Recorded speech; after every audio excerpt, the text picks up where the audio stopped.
अपने ध्यान को इस बाह्य दुनिया से हटाते हुए कुछ क्षणों के लिए आज हम अपनी तरफ केंद्रित करेंगे। सारा दिन में दूसरों का ध्यान रखते हैं, दूसरों की जिम्मेवारी उठाते हैं, सबको खुश करना चाहते हैं, सबको खुश रखना चाहते हैं, हर एक समस्या का समाधान ढूंढना चाहते हैं। सारा दिन हमारा ध्यान बाहर की तरफ ही रहता है, लेकिन ये सब कुछ करने वाला कौन? उस तरफ ध्यान कभी कभी कम जाता है। लेकिन आज जब हम सब इकट्ठे हुए हैं, ये कुछ क्षण अपने लिए निकाले हैं,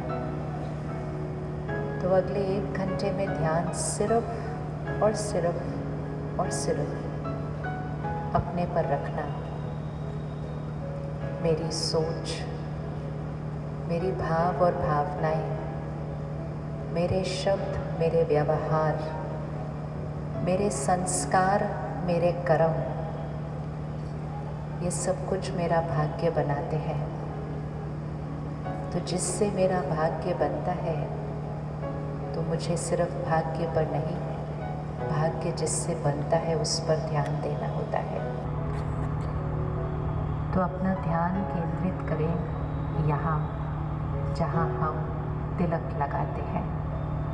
सीधा होकर बैठे और ध्यान को यहाँ लेकर आए जहाँ हम तिलक लगाते हैं। और जैसे तिलक चमकता है, इसी तरह देखिए कि इस शरीर को चलाने वाली शक्ति, मैं आत्मा, एक चमकता हुआ सितारा यहाँ त्रिकुटी के बीच बैठी हो। देखिएगा अपने आप को, एक छोटा सा अति सूक्ष्म चमकता हुआ सितारा। और इन संकल्पों को मन में दोहराएंगे। मैं आत्मा इस शरीर की मालिक हूँ। मैं अजर, अमर, अविनाशी हूँ। मैं शक्तिशाली आत्मा हूँ। दोहराइएगा इसको, मैं शक्तिशाली आत्मा हूँ। हर परिस्थिति में शांत, स्थिर, मैं शक्तिशाली आत्मा हूँ। मैं प्रेम स्वरूप आत्मा हूँ। प्रेम मेरा स्वभाव, मेरा संस्कार है। प्यार मेरा संस्कार है। रिपीट कीजिएगा इसको मन में, क्योंकि जो आप अपने आप को अभी याद दिलाएंगे, आपका मन उस बात को स्मृति में रखेगा। और कल जब कोई बात आएगी तो उसको याद रहेगा कि प्यार मेरा स्वभाव है। मैं शक्तिशाली आत्मा, शांत स्वरूप आत्मा, प्रेम स्वरूप आत्मा हूँ। मैं परमात्मा का फरिश्ता हूँ। कहिएगा ये अपने आप को, मैं परमात्मा का फरिश्ता हूँ। मैं परमात्मा का फरिश्ता हूँ।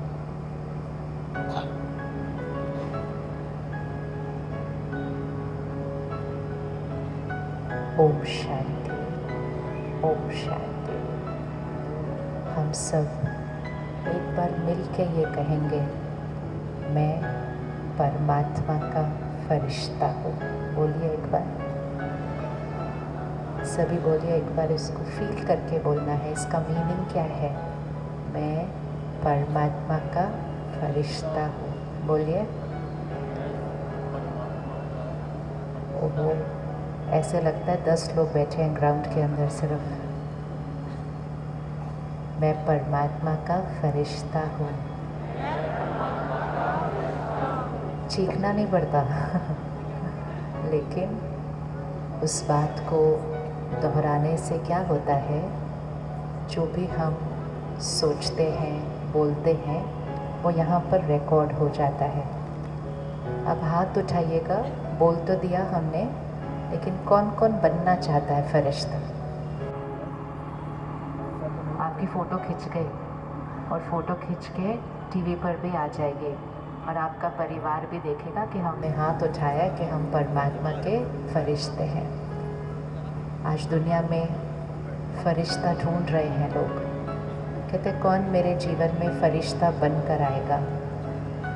और हम सबके जीवन में कभी ना कभी कोई फरिश्ता बनकर आया है। अर्थात जब भी कोई बात थी, कोई परिस्थिति थी, अचानक से कोई आता है और उसका सहयोग असंभव को संभव करके जाता है और हम कहते हैं वो फरिश्ता बनकर आए थे।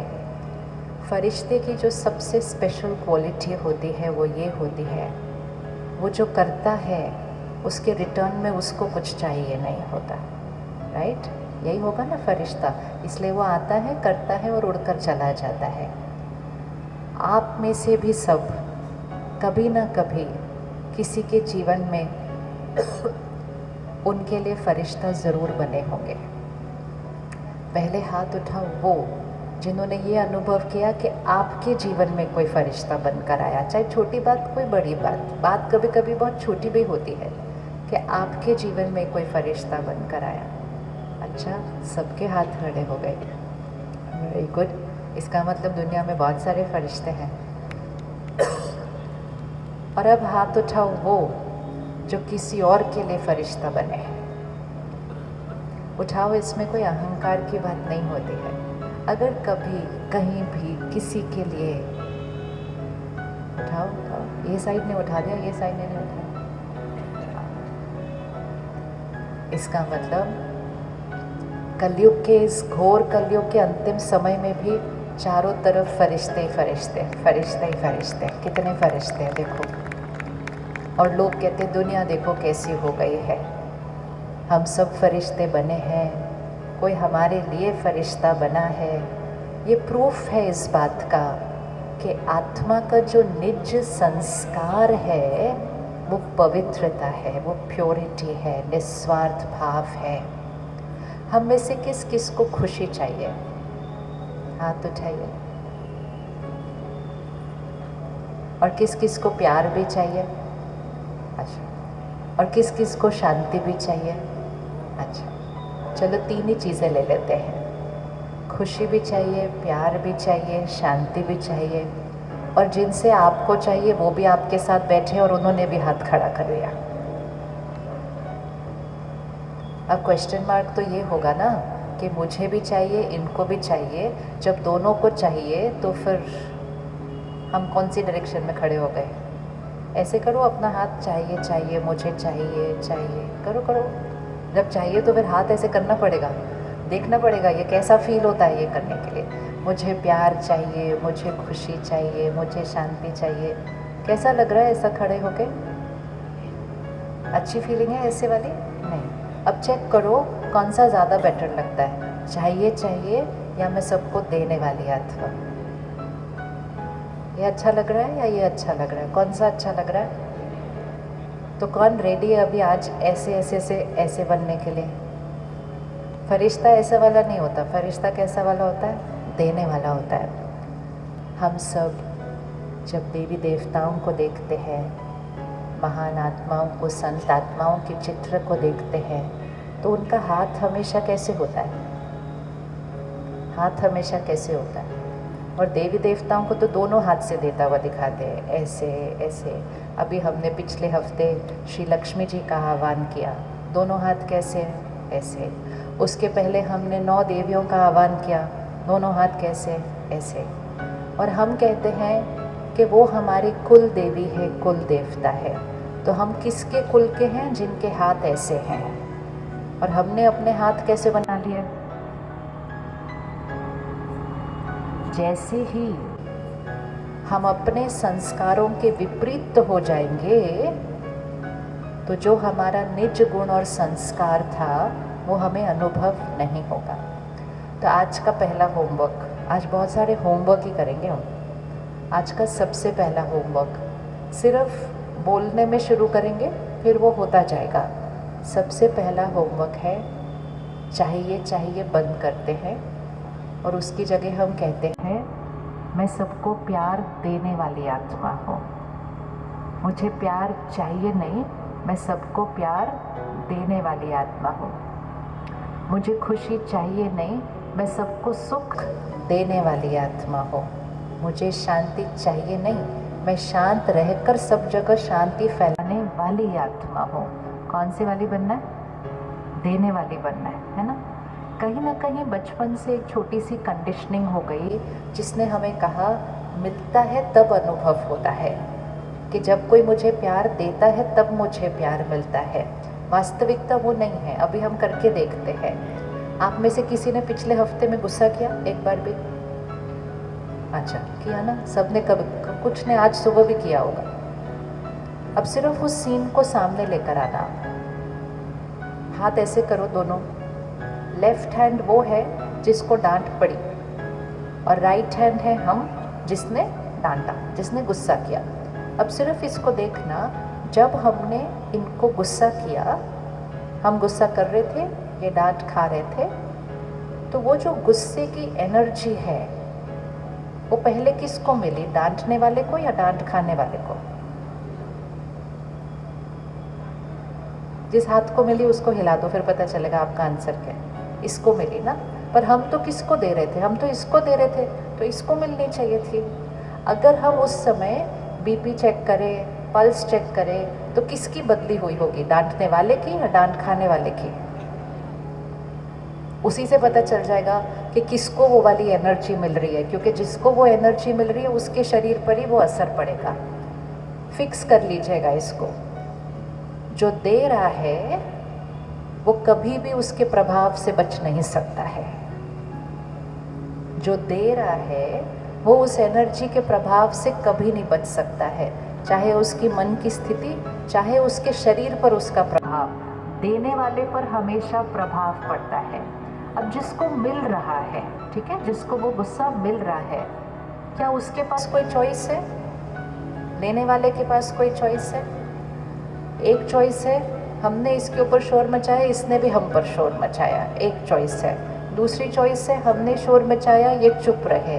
तीसरी चॉइस है, हमने इनको डांटा, इनको कोई फर्क नहीं पड़ा, इनको आदत पड़ चुकी है हमारी डांट की। चौथी चॉइस है, हमने इनको डांटा, ये बाहर जाके हमारा ही मजाक उड़ा रहे थे, कहते फिर शुरू हो गई आज। हो सकता है या नहीं हो सकता? पांचवी चॉइस है, हमने इनको डांटा और ये प्यार से परमात्मा को याद करके हमें दुआएं दे रहे थे ताकि हम भी शांत हो जाए। ये भी चॉइस है। हमेशा याद रखना है, देने वाले के पास कोई चॉइस नहीं है। देने वाले को वो एनर्जी हमेशा मिलती है।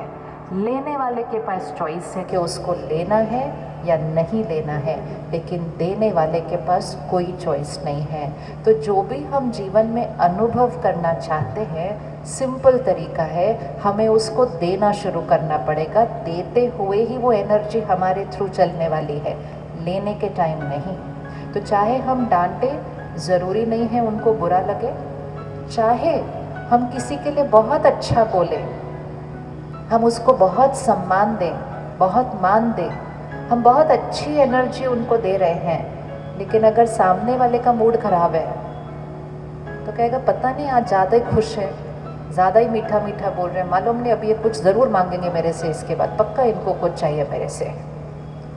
तो हम तो निस्वार्थ भाव से दे रहे थे, लेकिन लेने वाले का मूड अलग था, तो उसने उस पॉजिटिव एनर्जी में भी कुछ नेगेटिव ढूंढा। लेने वाले के पास चॉइस है, देने वाले के पास कभी चॉइस नहीं है। तो अगर मुझे प्यार चाहिए तो मुझे क्या करना पड़ेगा? अगर मुझे प्यार चाहिए तो मुझे सिर्फ क्या करना होगा? सिर्फ क्या करना है? देना शुरू करना है। प्यार देना, खुशी देना, सुख देना, शांति देना। देते हुए सबसे पहले किसको मिलने वाला है? देते हुए सबसे पहले किसको मिलने वाला है? हाथ रखो उसके ऊपर, किसको मिलने वाला है? मेरे। तो आज से एक चीज़ बंद, ऐसे नहीं खड़े होते हैं, ऐसे नहीं खड़े होते। देवी देवताओं की वंशावली है, फरिश्ता है, दाता के बच्चे हैं, देने वाले हैं।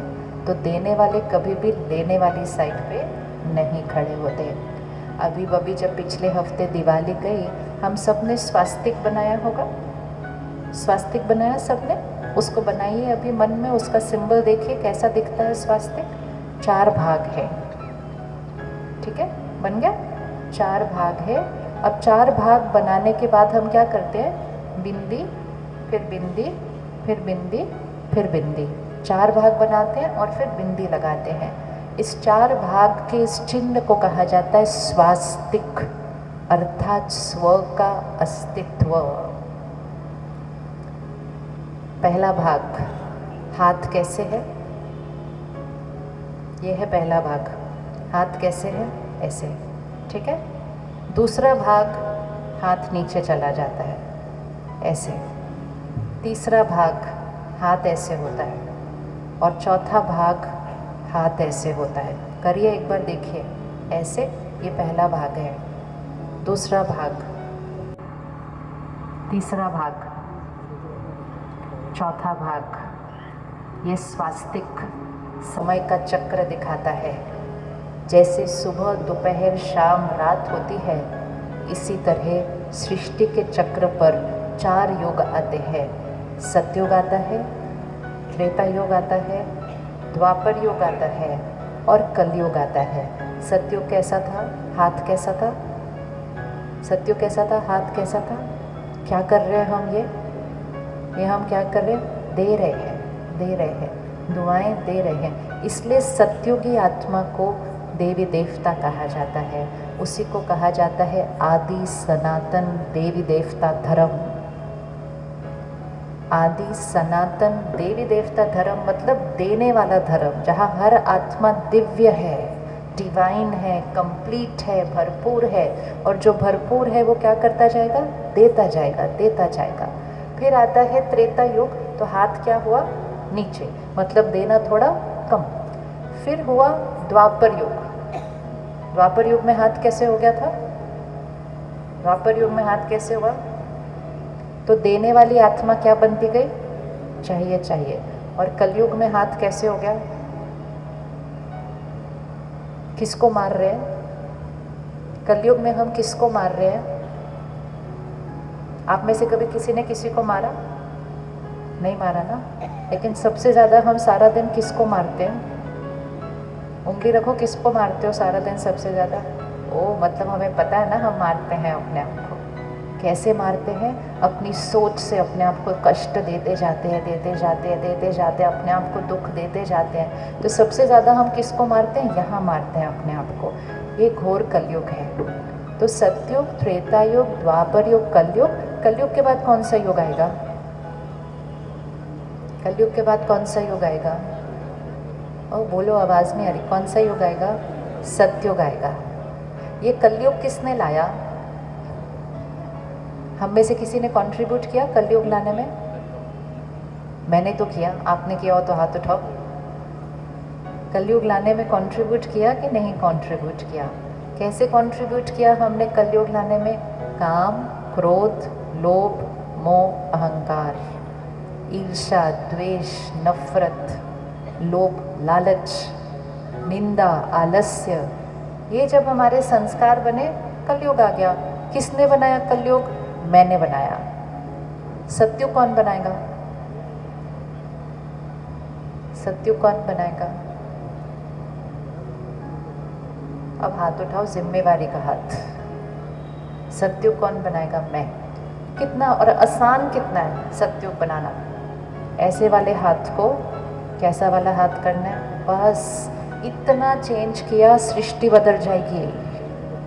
इतना चेंज करना है सिर्फ और सृष्टि बदल जाएगी कि ये कलयुगी सृष्टि क्या बनती जाएगी? सत्युग बन जाएगी। जो इस समय आसार चल रहे हैं सृष्टि के, कौन चाहता है कि सत्युग जल्दी आए? ठीक है, ऐसा तो नहीं कि बहुत मौज मस्ती लग रही है कि नहीं यही दुनिया बहुत अच्छी चल रही है, ऐसा नहीं है। अब तो हम ऐसे समय से गुजर रहे हैं जहाँ स्कूल के बच्चों की मन की स्थिति भी डिस्टर्ब चल रही है। जब हम सब स्कूल में हुआ करते थे तो हम कहते थे student life is best life, student life is care free life, मौज की जीवन है स्टूडेंट लाइफ। इस समय स्टूडेंट लाइफ में डिप्रेशन की बात करते हैं। जब स्टूडेंट लाइफ में मन की स्थिति डिस्टर्ब रहने लगे तो आगे का भविष्य क्या? इसीलिए हमारी जिम्मेवारी है कि सृष्टि परिवर्तन का कार्य हम जल्दी जल्दी करना शुरू करें। नहीं किया तो ये कलयुग और अधिक हो जाएगा, और कलयुग के फिर जो हमारे संस्कार हैं उसका असर संसार पर पड़ता है। हम सब दुनिया की तरफ देख रहे हैं और कह रहे हैं कौन दुनिया को बदलेगा। एक लॉ है, उस लॉ को हमें पकड़ के रखना है, और वो लॉ है संस्कार से संसार बनता है।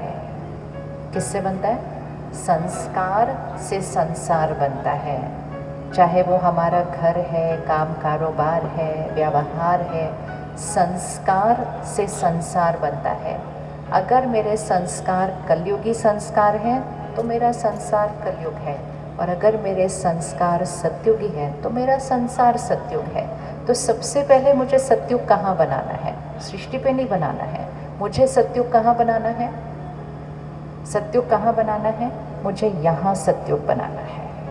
और जैसे ही मैंने यहाँ सत्युग बनाना शुरू किया, सबसे पहले मेरे घर का वातावरण चेंज होना शुरू हो जाएगा, और फिर वो चेंज कैसे हो जाएगा? चारों तरफ फैलता जाएगा। संस्कार से संसार बनता है। इसीलिए दिवाली में क्या करते हैं? एक दिया जलाते हैं, उस एक दिए से दूसरा दिया, दूसरे दिए से तीसरा दिया जलता है। लेकिन वो पहला दिया कौन? और इसीलिए उसको कहा भी जाते हैं दिया। दिया मतलब फिर से हाथ कैसे? दिया, दिया। और बचपन से सीखा था कि दिया हमेशा क्या होना चाहिए? चलता रहना चाहिए। अगर दिया बुझ जाता है तो क्या हो जाता है? अगर दिया बुझ जाता है तो क्या हो जाता है? जीवन अशुभ होता है। कौन कौन मानता है इस बात को? दिया बुझ जाता है तो अशुभ होता है। अभी अभी हम सब ने दिया जलाया। अब आप बताना, अगर वो जो दिया हमने जलाया अगर वो बुझ गया, जो कि ऑलरेडी बुझ गया है वो, तो क्या कुछ अशुभ हो जाएगा? वो दिया बुझने से कुछ अशुभ हो जाएगा? नहीं। तो हर बात जो हमें सिखाई गई थी उसके पीछे एक अर्थ था। हमने उसके अर्थ को न पकड़ के सिर्फ उसको बाह्य रूप से लेना शुरू किया। तो हमें सिखाया था दिया हमेशा जलता रहे तो जीवन शुभ होगा, दिया बुझ जाए तो जीवन अशुभ होगा। मतलब कौन सा दिया? वो वाला दिया नहीं। वो वाला दिया बुझ जाए तो अशुभ नहीं होता, उसको फिर से जला लेंगे हम। लेकिन कौन सा दिया? मैं आत्मा दिया वाली साइड पे हूँ तो जीवन शुभ है। लेकिन दिया की बजाय मैं चाहिए वाली साइड पे चली गई तो दिया बुझ गया। दिया बुझ गया तो आज हम कह रहे हैं खुशी चाहिए, शांति चाहिए, प्यार चाहिए, तो जीवन अशुभ हो गया ना। खुशी जो हमारा संस्कार है वो हमें बाहर से चाहिए, क्योंकि दिया बुझ गया। तो आज मुझे अपने घर का दिया बनना है। रेडी? मुझे अपने घर का दिया बनना है, मुझे अपने ऑफिस का दिया बनना है। पक्का? 1 मिनट साइलेंस में बैठो, आंख बंद करो, अपने परिवार को सामने लेकर आओ, बिल्कुल सामने लेकर आओ उनको, सबको देखो और देखते हुए एक संकल्प करो। ये संकल्प है आज देखते हुए एक संकल्प करो और हम सब इकट्ठे मिलकर कहेंगे, मुझे किसी से कुछ नहीं चाहिए।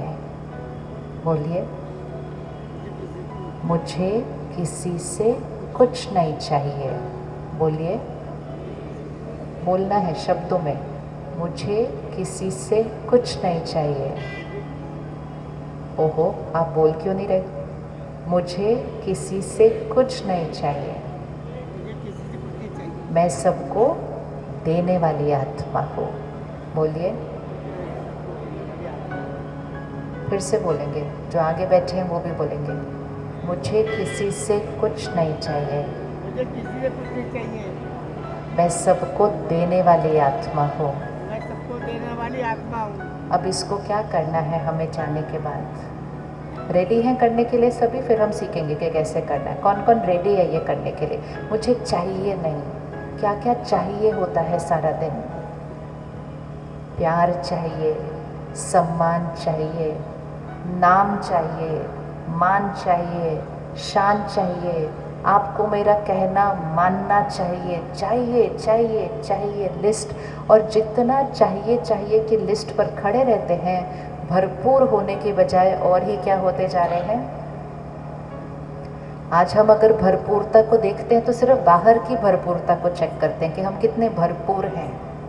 भरपूरता कहाँ की चेक करनी है? मैं आत्मा कितना भरपूर हूँ।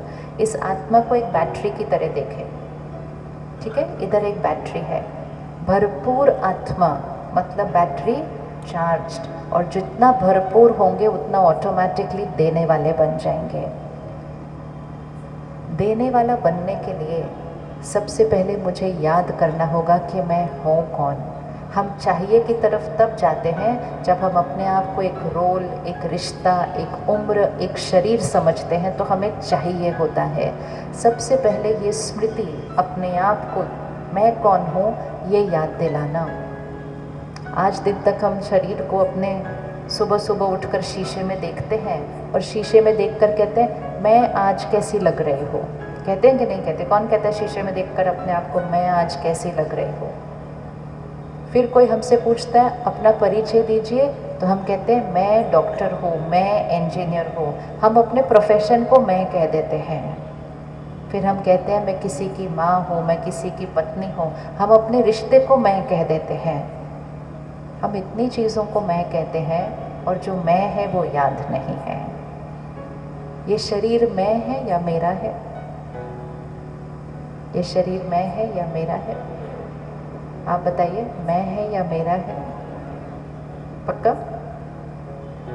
अभी चलते चलते अगर पैर मुड़ जाए तो हम ये नहीं कहेंगे मैं पैर दर्द हो रहा हूँ, मेरा पैर दर्द हो रहा है, मेरा हाथ कट गया, मेरा सर दर्द हो रहा है, आज मेरा पूरा शरीर दर्द हो रहा है। ये मेरा शरीर है, ये मेरा शरीर है, मेरा रोल है, मेरा पोजीशन है, मेरा रिश्ता है। मैं इन सब को चलाने वाली, इस शरीर को यूज़ करके हर रोल और पोजीशन, रिश्ता निभाने वाली मैं शक्ति आत्मा हूँ। सारा दिन में याद रहता है मैं आत्मा हूँ? नहीं।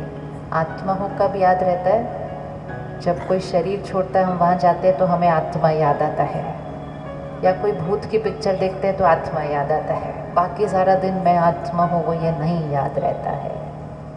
अगर हमें चाहिए से देने वाला बनना है तो सबसे पहले मुझे याद करना होगा मैं आत्मा हूँ।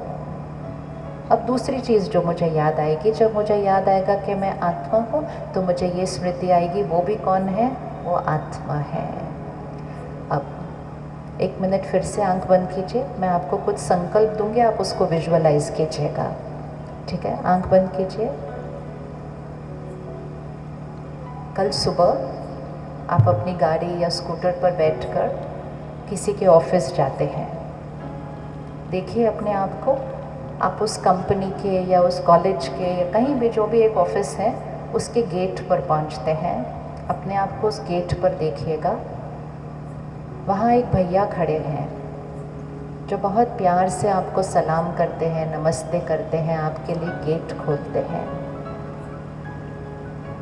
चेक करिएगा आपका उनके साथ व्यवहार कैसा है। फिर आप और थोड़ा आगे जाते हैं, बिल्डिंग में प्रवेश करते हैं, तो वहाँ फ्रंट डेस्क पर, रिसेप्शन पर एक बहन खड़ी है जो बहुत प्यार से मुस्कुरा कर आपका उस ऑफिस में स्वागत करती है। आपका व्यवहार उससे कैसा है? फिर आप ऑफिस की सीढ़ी चढ़ते हैं, फर्स्ट फ्लोर पे जाते हैं, तो उस कंपनी का मैनेजर है जो आपकी मदद करने के लिए वहाँ पर है। आपका व्यवहार उनसे कैसा है? और फिर आप उस बिल्डिंग के टॉप फ्लोर पे जाते हैं जहाँ उस ऑफिस का, उस कंपनी का मालिक है, चेयरमैन है। आपका व्यवहार उनके साथ कैसा है? गेट पर, रिसेप्शन पर, मैनेजर एंड चेयरमैन। हम 5 मिनट में, 4 मिनट में 4 लोगों को मिल लेते हैं। फिर से देख लीजिएगा अपने आप को, गेट पर, रिसेप्शन पर, फिर मैनेजर के साथ, फिर चेयरमैन के साथ। 4 मिनट में 4 लोगों को मिल लिए। क्या चारों के साथ हमारा स्वभाव, व्यवहार एक जैसा था या 4 बार बदले? कौन कौन लगता है हम 4 बार बदलेंगे 4 लोगों से मिलते हुए? हम बदलते हैं। अब ये चेक कीजिए, इन चारों में से मेरा ओरिजिनल व्यवहार, स्वभाव, संस्कार कौन सा है? गेट वाला, रिसेप्शन वाला, मैनेजर के साथ या चेयरमैन के साथ? इन चारों में से मेरा ओरिजिनल स्वभाव, संस्कार कौन सा है? 1, 2, 3, 4 कौन सा वाला है? आप बताइए कौन सा वाला है? या कोई भी नहीं है इनमें से? अब अपने आप से पूछने की चीज़ है, हम 4 मिनट में 4 बार बदले कैसे अपने व्यवहार के अंदर? क्योंकि हम किससे बात कर रहे थे? हम किससे बात कर रहे थे? हम रोल से बात कर रहे थे। तो किसी रोल के सामने हम ऊंचे हैं, किसी रोल के सामने हम नीचे हैं। हम 4 बार बदलते गए। अब ये आंसर आप दीजिएगा, क्या ये पॉसिबल था या कल से पॉसिबल है कि हम चारों को एक जैसा सम्मान दें? पॉसिबल है या नहीं है? है या नहीं है? आंसर तो आपने देना। आप साइलेंस में बैठोगे तो आंसर कैसे आएगा? है या नहीं है? वो तब होगा जब हमें याद रहेगा, ये भी आत्मा है, ये भी आत्मा है, ये भी आत्मा है, ये भी आत्मा है। रोल अलग अलग है लेकिन है तो आत्मा ना। इसको कहा जाता है सोल कॉन्शियसनेस, देही अभिमानी स्थिति। अभिमान नहीं अपने पोजीशन का, रोल का, लेकिन आत्म अभिमानी स्थिति, सोल कॉन्शियसनेस, देही अभिमानी स्थिति। रोल अलग अलग है। अब जो भैया गेट पर है उसका रोल है हमारे लिए गेट खोलने का, हमें उतर के गेट नहीं खोलना है।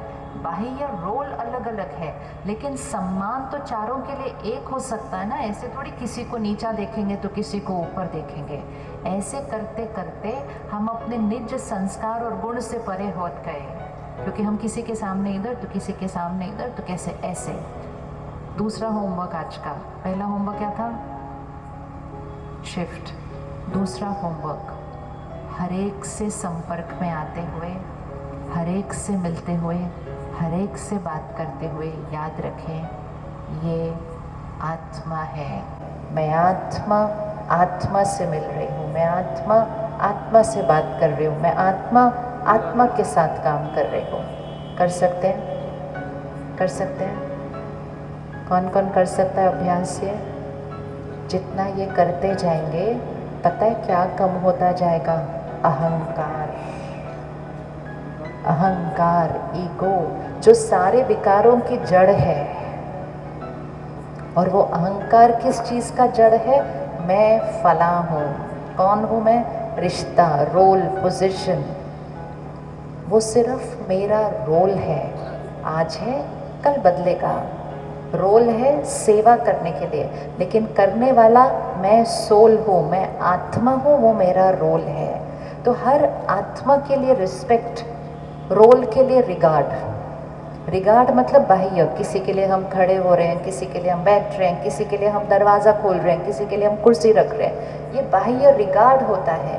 लेकिन आत्मिक स्थिति सम्मान सबके लिए एक, चाहे वो उम्र में छोटा है या बड़ा है, चाहे वो रिश्ते में छोटा है या बड़ा है, चाहे वो ओहदे में छोटा है बड़ा है, वो सब बाह्य है, सब आत्मा है, आत्मा है। पक्का सेकंड अभ्यास?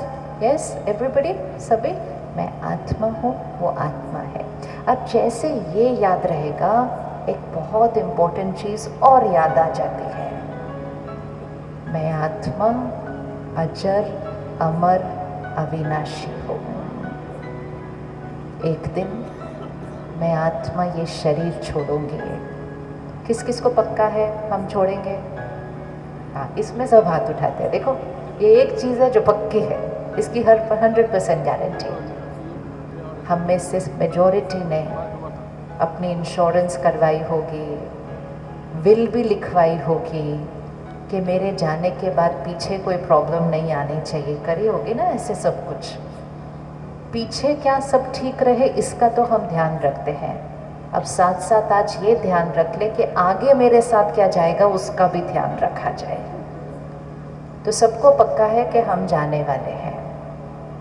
जब कोई जाता है और हम अंतिम संस्कार पर जाते हैं तो दुनिया बहुत प्यार से कहती है, कहते क्या लेकर गए साथ में, सब कुछ तो पीछे रह गया।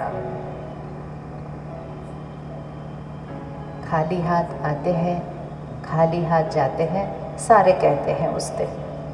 वैराग्य बहुत आता है जब हम किसी के अंतिम संस्कार पर जाते हैं। बाहर निकलते फिर से मैं मेरा वापस शुरू हो जाता है वो। लेकिन इम्पोर्टेंट ये है कि क्या हम खाली हाथ आते हैं और खाली हाथ जाते हैं, तो वो भी सच नहीं है।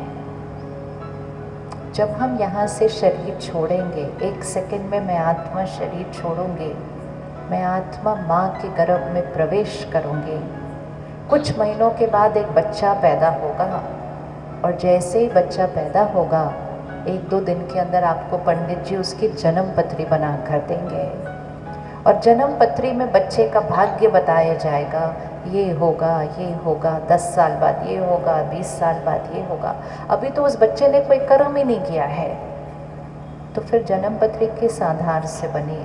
क्योंकि जन्म पत्री उस छोटे से शरीर की नहीं, उस शरीर में प्रवेश की हुई आत्मा की बन रही है, जो आत्मा ऑलरेडी कर्म करके आई है, उस आधार से उस आत्मा की जन्म पत्री बन रही है। तो मैं आत्मा खाली हाथ ना आई थी, ना खाली हाथ जाऊंगी। जो इन आंखों से दिखाई देता है वो सब पीछे रह जाएगा। तो एक बार लिस्ट बनाते हैं क्या क्या पीछे रह जाएगा। क्या पीछे रह जाएगा? फर्स्ट, शरीर, ये नहीं साथ जाएगा, परिवार नहीं जाएगा, सामान नहीं जाएगा, पोजीशन नहीं जाएगी, पढ़ाई भी नहीं जाती है, फिर से नर्सरी में जाना पड़ता है बच्चे को।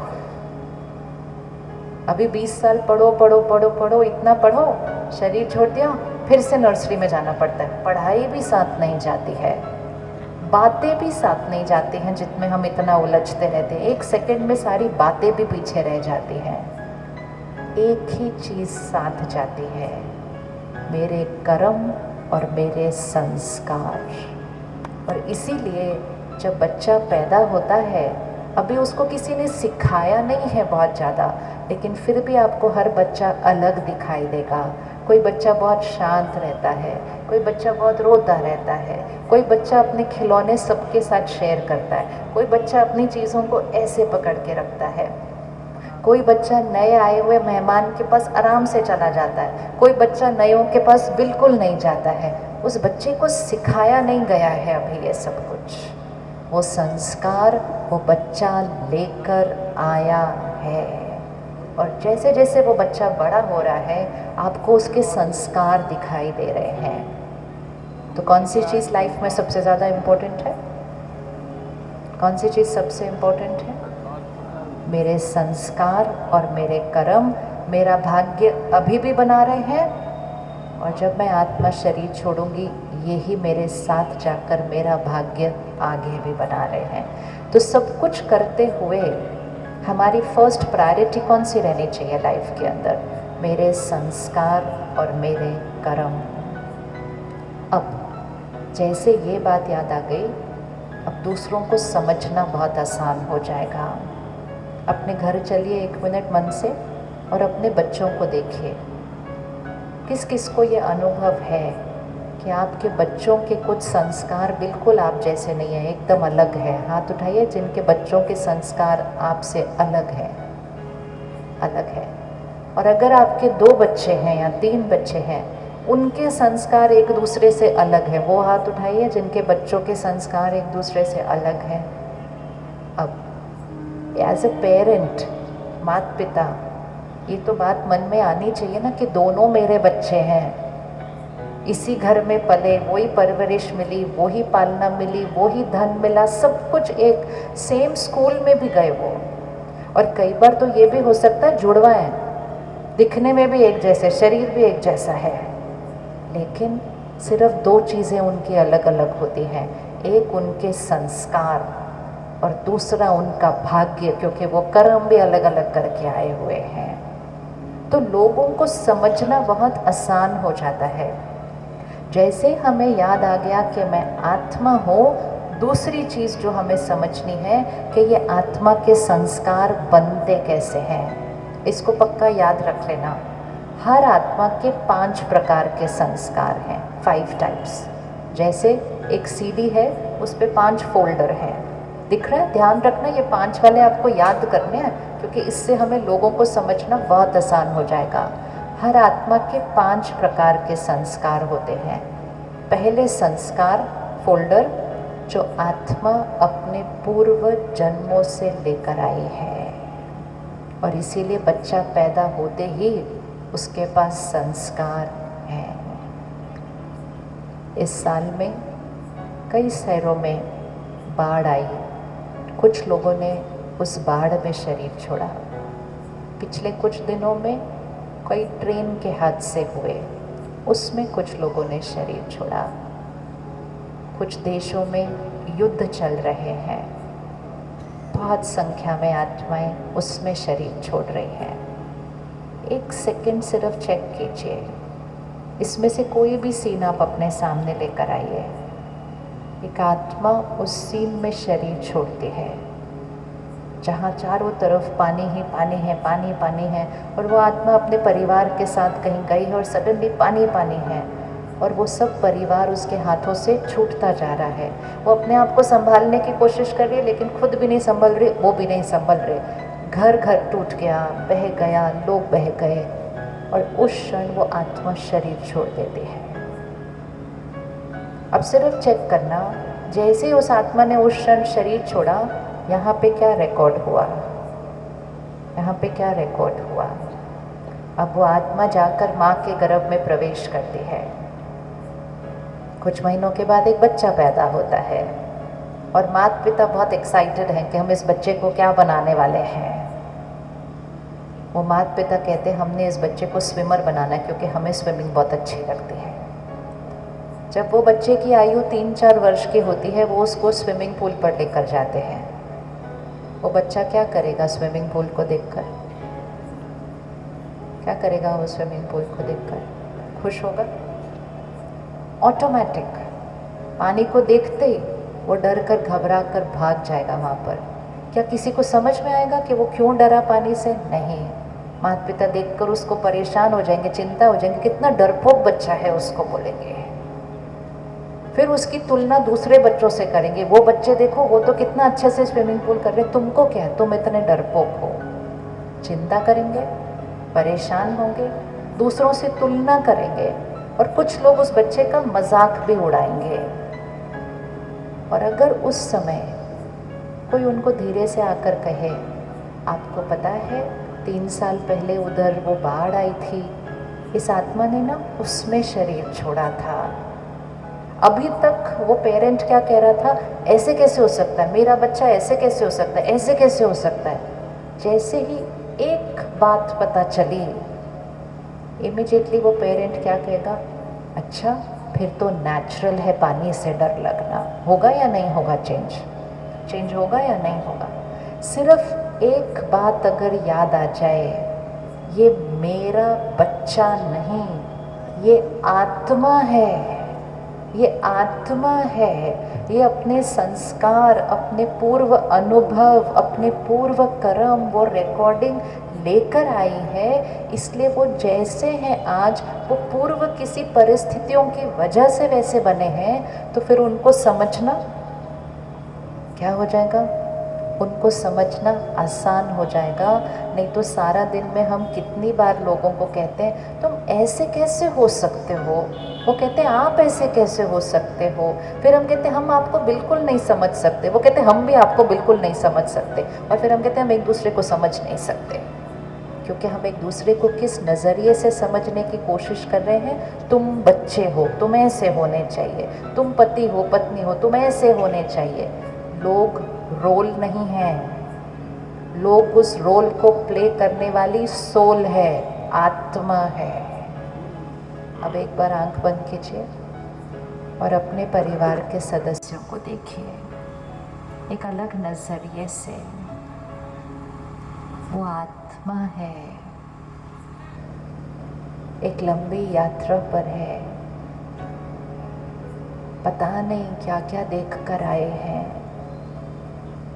किसी को पानी से डर लगता है तो किसी को ऊंचाई से डर लगता है, किसी को हॉस्पिटल जाने से डर लगता है, किसी को तो बस विश्वास करने से ही डर लगता है। हर एक पर शक करते रहते हैं, विश्वास ही नहीं कर पाते किसी पर। किसी को छोटी छोटी बातों में दुख होता रहता है, कुछ तो बिना बात के चिल्लाते रहते हैं, शोर मचाते रहते हैं। ये सब ऐसे क्यों है? किसी को कितना भी अच्छा करो काम तो भी निंदा कर देते हैं,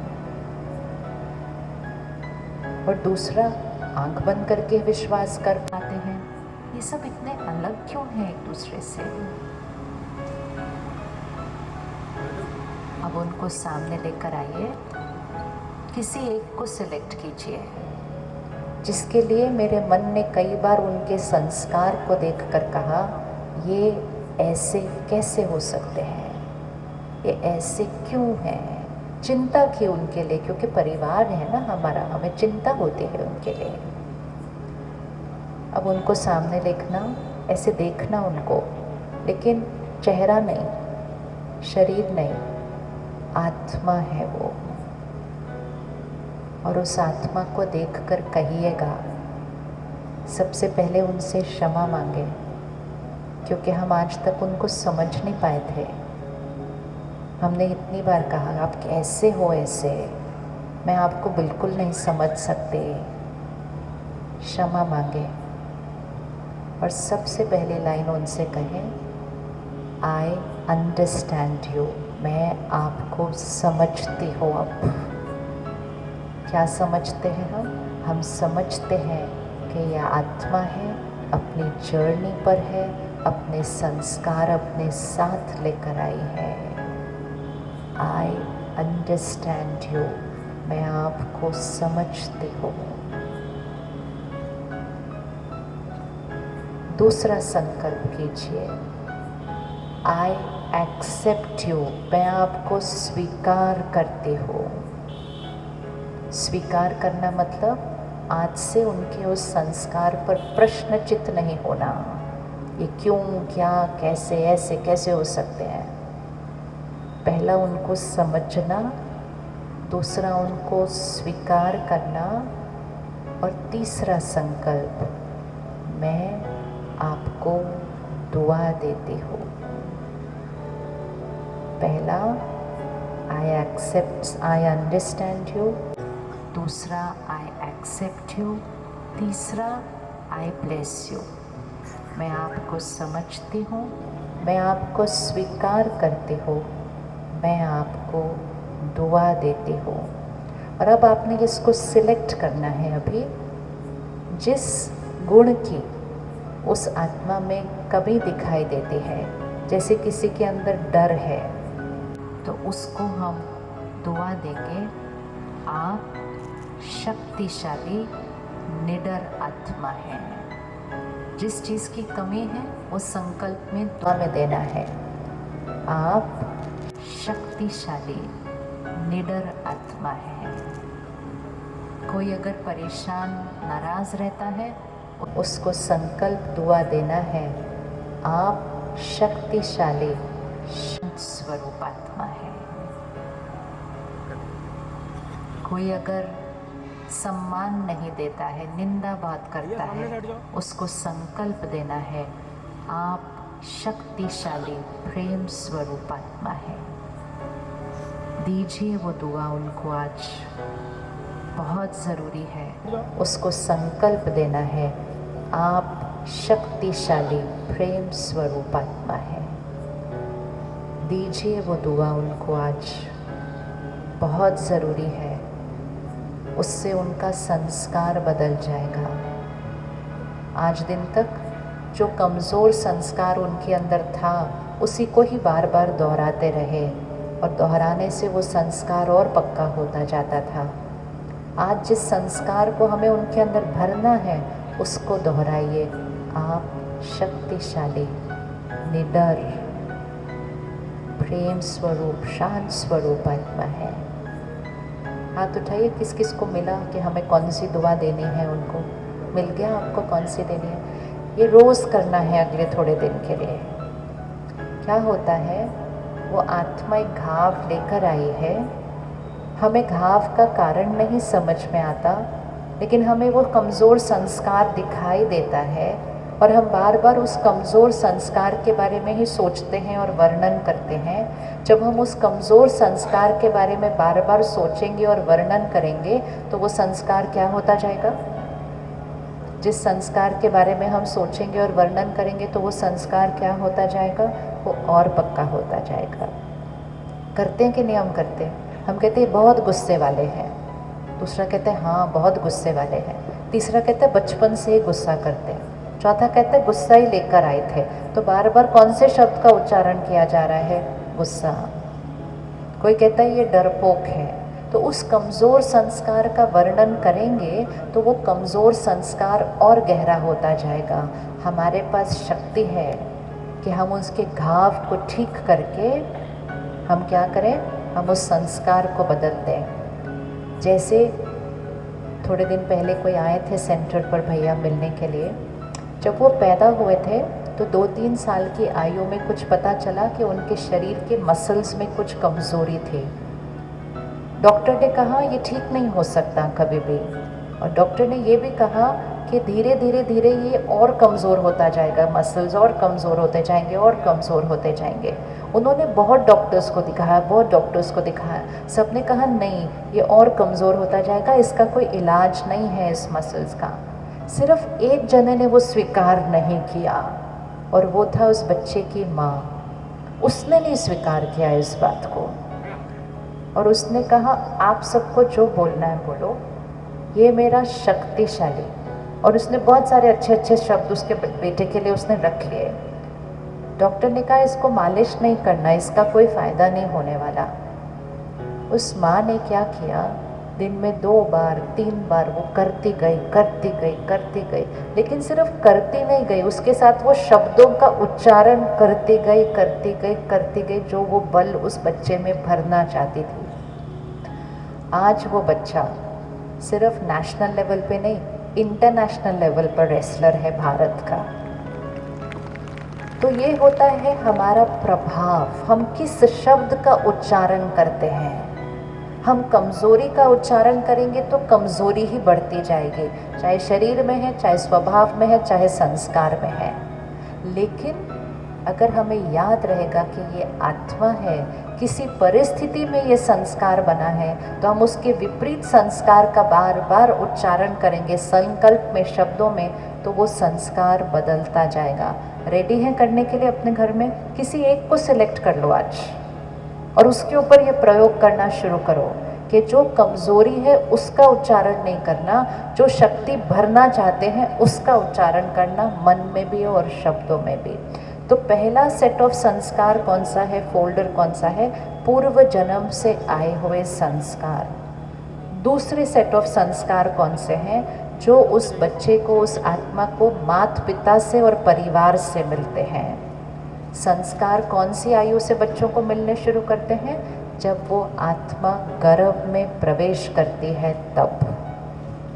हम बहुत सारे लोगों से मिलते हैं जो 40-50 की आयु में आकर भी शरीर कुछ न कुछ उनको कुछ किसी बातों से मुश्किल आ रही है, लेकिन जब उसका कारण ढूंढा जाता है तो मेजॉरिटी का कारण गर्भ में मिलता है कि जब वो आत्मा गर्भ में थी तो माता पिता किस दौर से गुजर रहे थे, किस मनोस्थिति से गुजर रहे थे, वो उनकी मनोस्थिति वो आत्मा गर्भ में कैच करती है। सबसे पावरफुल संस्कार होते हैं गर्भ में मिलने वाले संस्कार।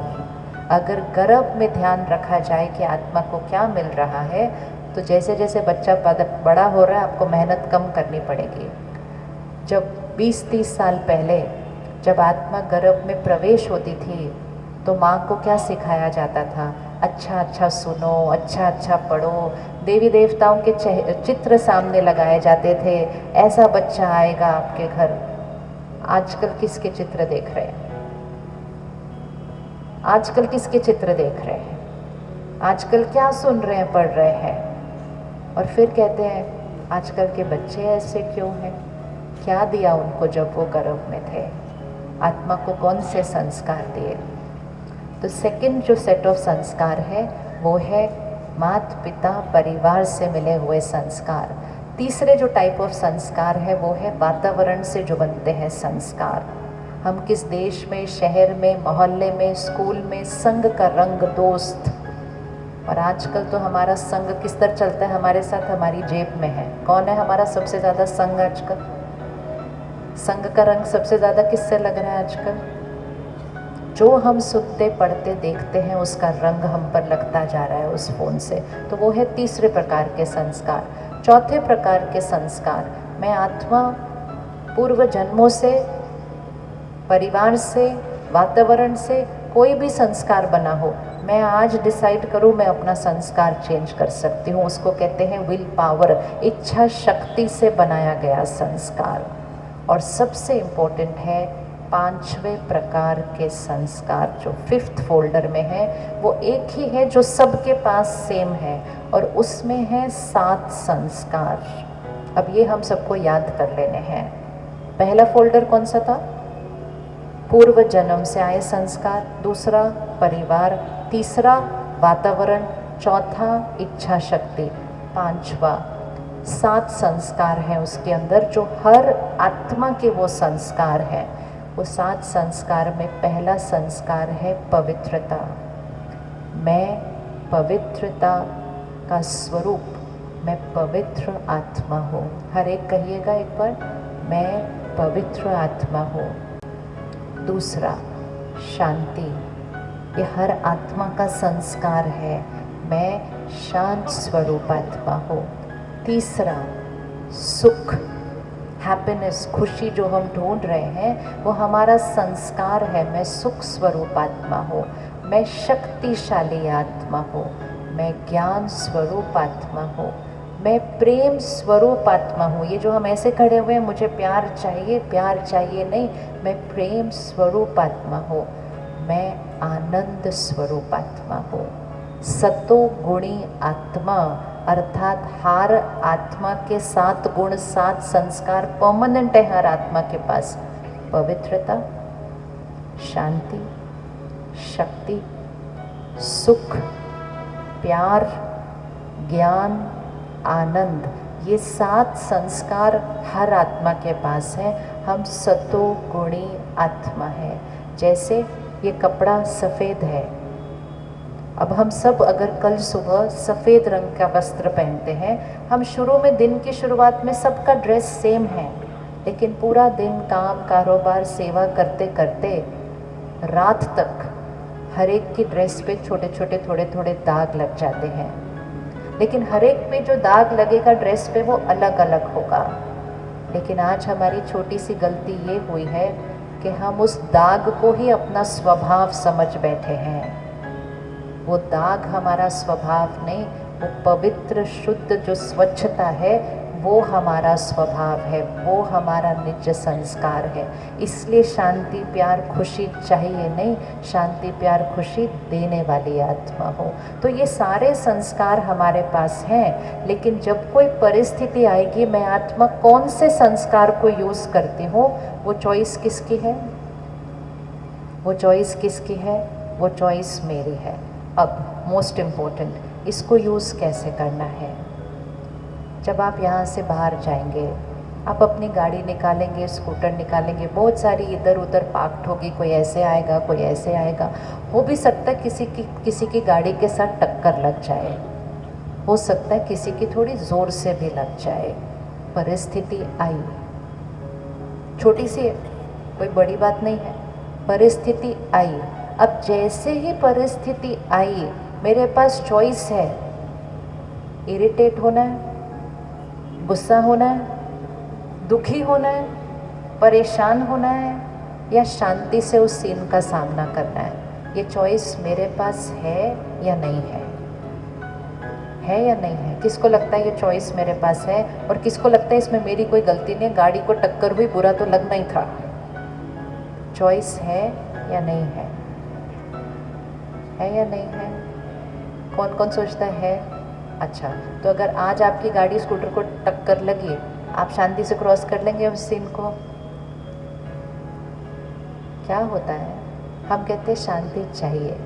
शांति अनुभव तभी होगी जब जीवन के हर सीन को हम शांति के संस्कार से क्रॉस करेंगे। हम ऑपोजिट चल रहे हैं, हम कहते हैं परिस्थिति अच्छी होगी तब हम शांत होंगे। पहला स्पिरिचुअल लॉ क्या था? संस्कार से संसार बनता है। दूसरा स्पिरिचुअल लॉ पक्का करें, संकल्प से सृष्टि बनती है, सृष्टि से संकल्प नहीं बनता है। मेरा संकल्प मेरी सोच जैसी होगी वैसे परिस्थिति बनेगी। परिस्थिति से मेरी स्थिति नहीं बनती, मेरी स्थिति से परिस्थिति बनती है। लेकिन आज हम ऑपोजिट चल रहे हैं, हम कहते हैं परिस्थिति ऐसी थी तो मैं ऐसे हो गया, बात ऐसी थी तो मैं ऐसे हो गया। बातों से मेरे मन की स्थिति नहीं बनती, मेरे मन की स्थिति से बात बनती है। फिर से 1 मिनट आंख बंद करें। लास्ट टाइम जब गुस्सा आया था उस सीन को देखें। लास्ट टाइम जब गुस्सा आया था उस सीन को देखें। चाहे मन में गुस्सा किया, चाहे शब्दों व्यवहार में किया, उस सीन को देखें। बात क्या थी, गलती क्या थी, मैंने कैसे रिएक्ट किया, उसको देखें। और उस समय मैंने उंगली किस पर रखी थी कि मेरे गुस्से का कारण कौन? तो मैंने उंगली सामने रखी थी। अब सिर्फ अपने आप से पूछिए, यही सीन अगर कल आ जाता है, वैसे का वैसे, कुछ भी नहीं बदलेगा, वैसे के वैसी बात, वैसे के वैसे उनकी गलती, यही सीन अगर कल आता है तो मैं आत्मा उसी बात को क्या एक अलग तरह से क्रॉस कर सकती हूँ? और अगर हाँ तो उसको करते हुए देखिएगा अभी। और वैसी ही बात कल आएगी भी, उससे बड़ी भी आ सकती है। किस किस को लगता है हम उसी सीन को एक अलग तरह से क्रॉस कर सकते हैं? बात नहीं बदलेगी, परिस्थिति नहीं बदलेगी, परिस्थिति नहीं बदलेगी। और अगर बदलेगी तो हम कहते हैं कल और भी मुश्किल परिस्थिति आएगी। किसको लगता है हम उसी बात को एक अलग तरह से कर सकते थे? हाथ उठाइए। इसका मतलब, इसको फिक्स कर लेना यहाँ पर, इसका मतलब परिस्थिति मेरे मन की स्थिति नहीं बनाती है, परिस्थिति मेरा व्यवहार नहीं बनाती है। मेरे संकल्प, मेरे बोल, मेरा व्यवहार किसकी चॉइस है? किसकी चॉइस है? मेरी है। लेकिन हम आज तक क्या कहते गए? हमने कहा उनकी वजह से मुझे गुस्सा आया, उनकी वजह से मुझे बुरा लगा, बच्चे की वजह से मुझे चिंता है, कोविड की वजह से मुझे डर लगता है, आज इतना अच्छा हुआ इसलिए मैं खुश हूँ। तो मैंने कहा यहाँ सब कुछ जो हो रहा है वो किसकी वजह से है? इसकी वजह से। ये एक ही छोटी सी गलती हमें कलयुग की तरफ चली गई। चेंज करते हैं आज इसको। रेडी है ना होमवर्क करने के लिए? इसको चेंज करते हैं। उंगली वहाँ नहीं, उंगली यहाँ है, बात वहाँ है, राइट? बात वहाँ है, परिस्थिति वहाँ है, व्यक्ति का व्यवहार वहाँ है, लेकिन यहाँ क्या चलना है? ये किसकी चॉइस है? ये किसकी चॉइस है? तो आज से उनकी वजह से, उनकी वजह से, उनकी वजह से नहीं, उंगली किधर? मेरी वजह से। वो उनका व्यवहार था, लेकिन मैंने कैसा फील किया, मैंने कैसे बोला, वो पावर किसके पास है? मेरे पास है या नहीं है? है या नहीं है? कौन अग्री करता है कि है? अब आप बताइए, अब फिर से दोनों हाथ लाइए, left hand and right hand. Left hand पर उनको रखिए जो आपसे कभी कभी गलत व्यवहार कर रहे हैं, और कुछ लोग थोड़ा गलत नहीं, थोड़ा ज़्यादा गलत भी कर रहे हैं, वो आपकी परिस्थिति है। और राइट हैंड पर अपने मन की स्थिति को लाइए और अब चेक करिए, क्या उनका व्यवहार आपकी मन की स्थिति को बनाता है, या आपकी मन की स्थिति आपकी चॉइस है? क्या कहेंगे? क्या उनका व्यवहार हमारे मन की स्थिति को बनाता है, या हमारे मन की स्थिति हमारी चॉइस है? क्या हम उनके गलत व्यवहार में भी शांत रह सकते हैं, चुप रह सकते हैं, कर सकते हैं या नहीं कर सकते हैं? कर सकते हैं या नहीं कर सकते हैं? आपने आंसर देना, ऐसे मुझे नहीं देखना, आपने आंसर देना है। कर सकते हैं या नहीं कर सकते हैं? कर सकते हैं, नहीं कर सकते हैं? करना चाहिए या नहीं करना चाहिए? क्यों करना चाहिए?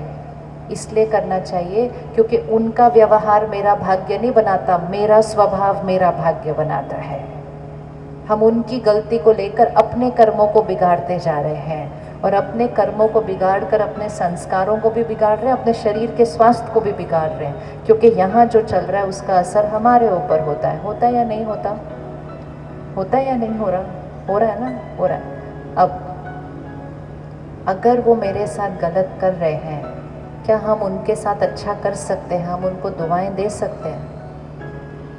दे सकते हैं, नहीं दे सकते? दे सकते हैं या मुश्किल है? जो हमारे साथ गलत कर रहे हैं, क्या हम उनको दुआएं दे सकते हैं या मुश्किल है?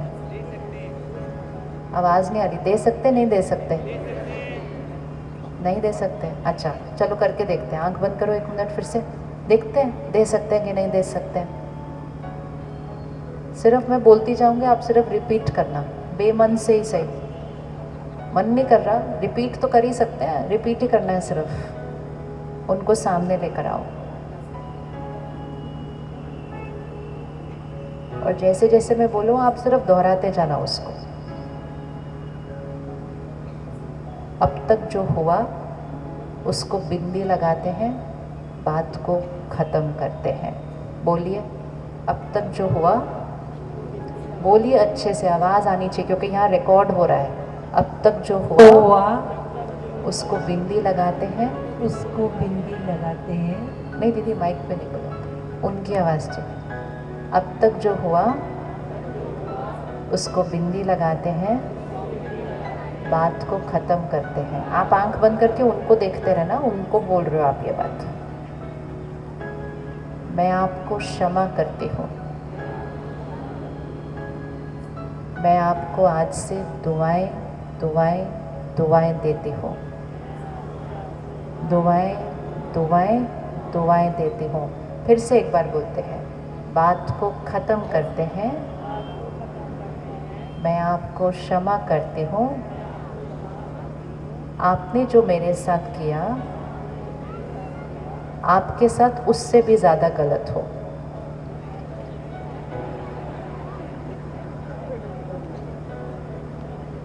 क्यों नहीं बोला? क्यों नहीं बोला? क्या ज़्यादा आसान था? दुआ देना आसान था या ऑपोजिट आसान था? हम अपने शुद्ध पवित्र स्वभाव को ही जानते नहीं हैं। आराम से आपने बोल दिया, मैं आपको दुआ देती हूँ, मैं आपको दुआ देती हूँ। और जैसे ही इतना सा बोलना था कि जो आपने जो किया, अभी तो सिर्फ बोलना था, हुआ कुछ भी नहीं है उनको, लेकिन हमसे बोला भी नहीं गया, क्योंकि मनुष्य आत्मा का स्वभाव शुद्ध है, पवित्र है, निस्वार्थ है, स्वच्छ है, इसीलिए फरिश्ता है, इसीलिए देव आत्मा है। लेकिन हम कहते हैं नहीं, मैं दुआ कैसे दे सकती हूँ, वो तो बहुत मुश्किल है।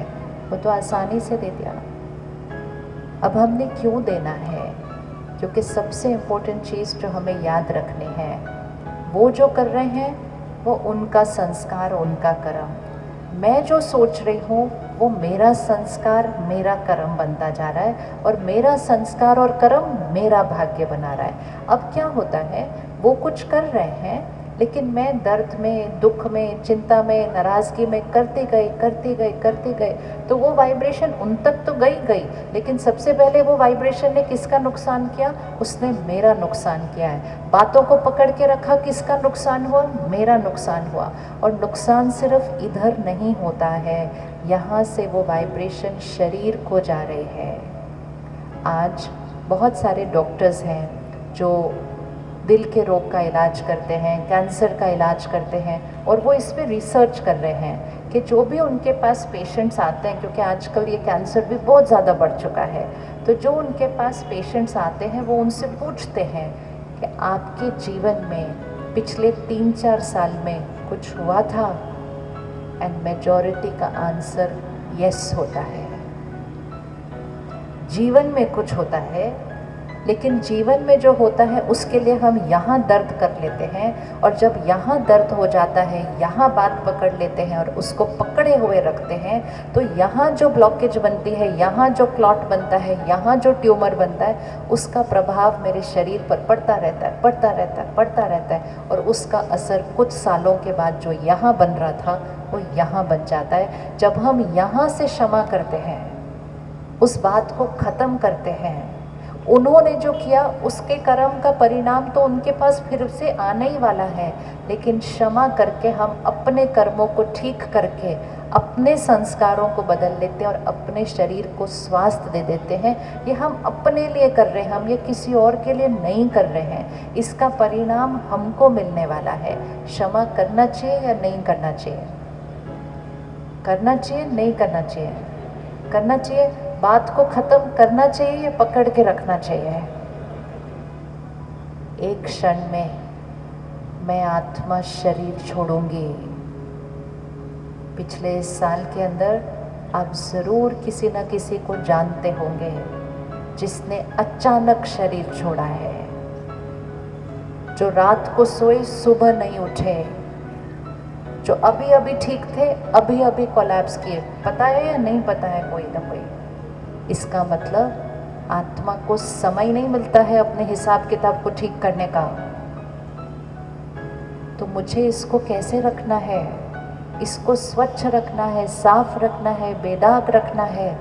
अगर मैंने बातें पकड़ के रखी होंगी, अगर मैंने कहना मैं क्षमा नहीं कर सकती, मैं इस बात को नहीं भूल सकती, बार बार उस संकल्प को दोहराएंगे, बात यहाँ और पक्की होती जाएगी, वाइब्रेशन मेरे शरीर को पहुँचती जाएगी, शरीर में दर्द बीमारियाँ बनती जाएंगी, वाइब्रेशन उन तक पहुँचती जाएगी, उनकी गांठें और बढ़ती जाएंगी, वातावरण में फैलती जाएंगी, और ये सब मेरे इस समय के भाग्य को तो अफेक्ट करेगा ही करेगा। लेकिन एक सेकंड में मैं आत्मा शरीर छोड़ूंगी, वो साथ नहीं जाएंगे।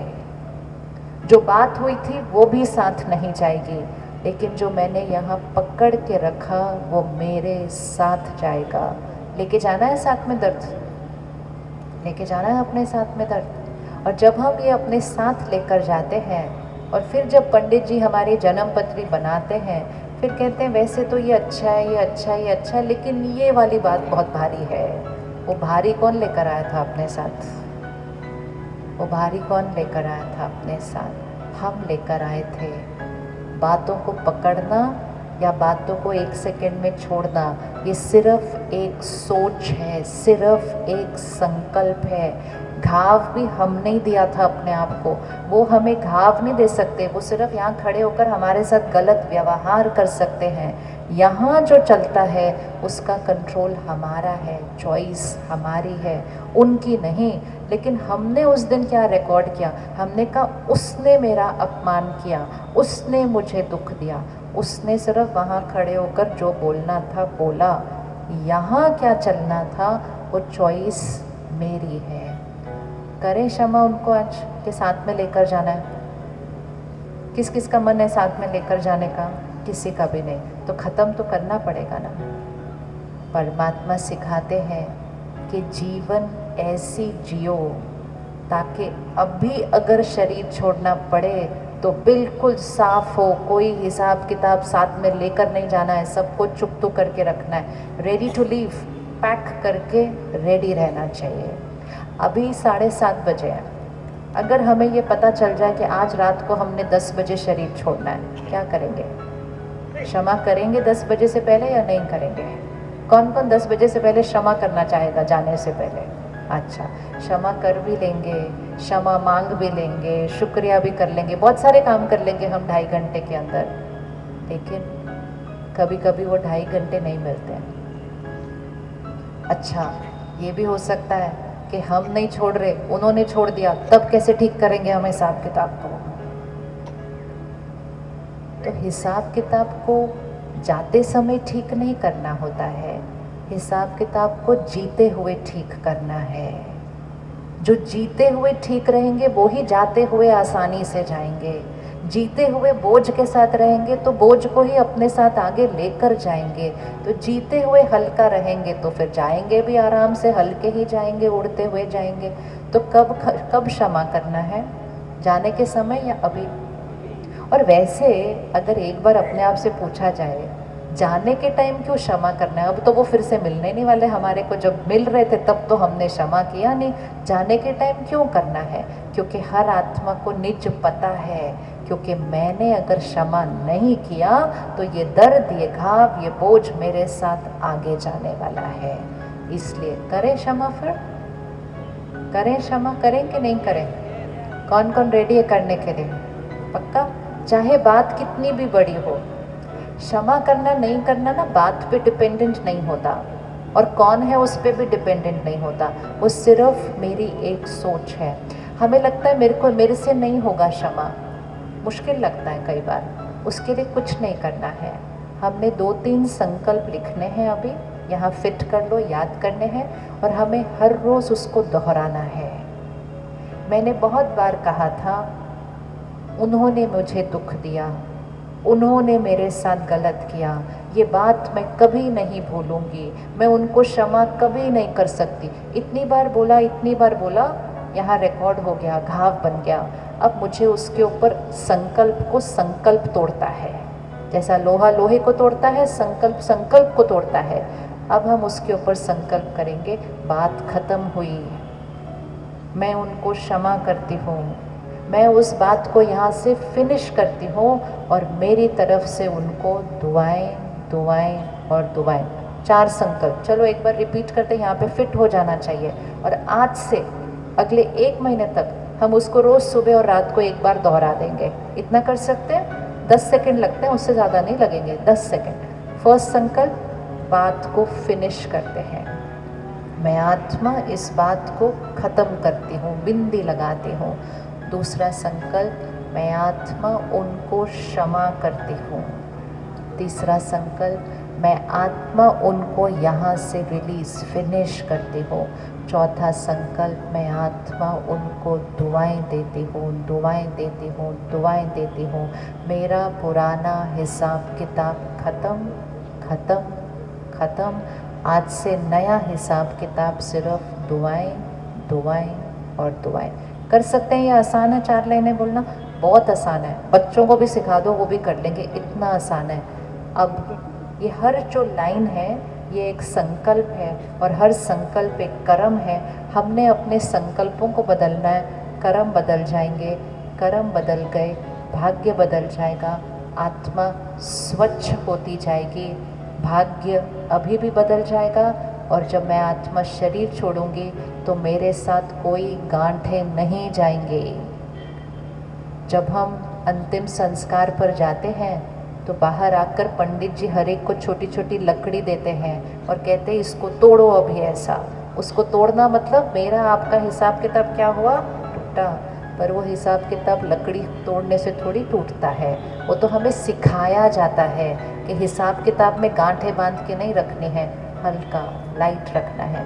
फिर से 1 मिनट आंखें बंद करो, उनको सामने लाओ, इसको प्लीज़ करिए, बहुत इम्पोर्टेंट है।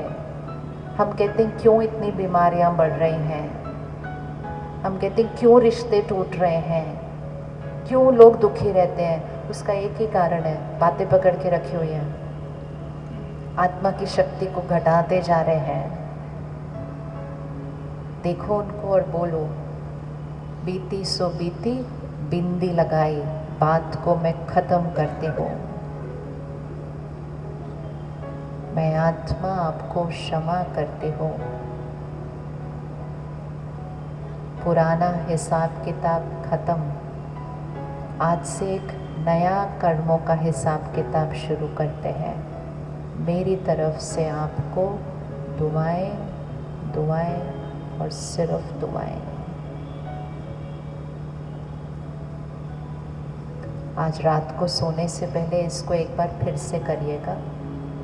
कल सुबह उठकर फिर से करिएगा। 10 सेकंड भी नहीं लग रहे हैं, 5 सेकंड, 5 संकल्प 5 सेकंड। 10-15 दिन करते रहिएगा। आपका घाव ठीक होने लग जाएगा, दर्द खत्म होने लग जाएगा और धीरे धीरे इसका असर सिर्फ आप पर नहीं, आपके शरीर पर आपको दिखाई देगा।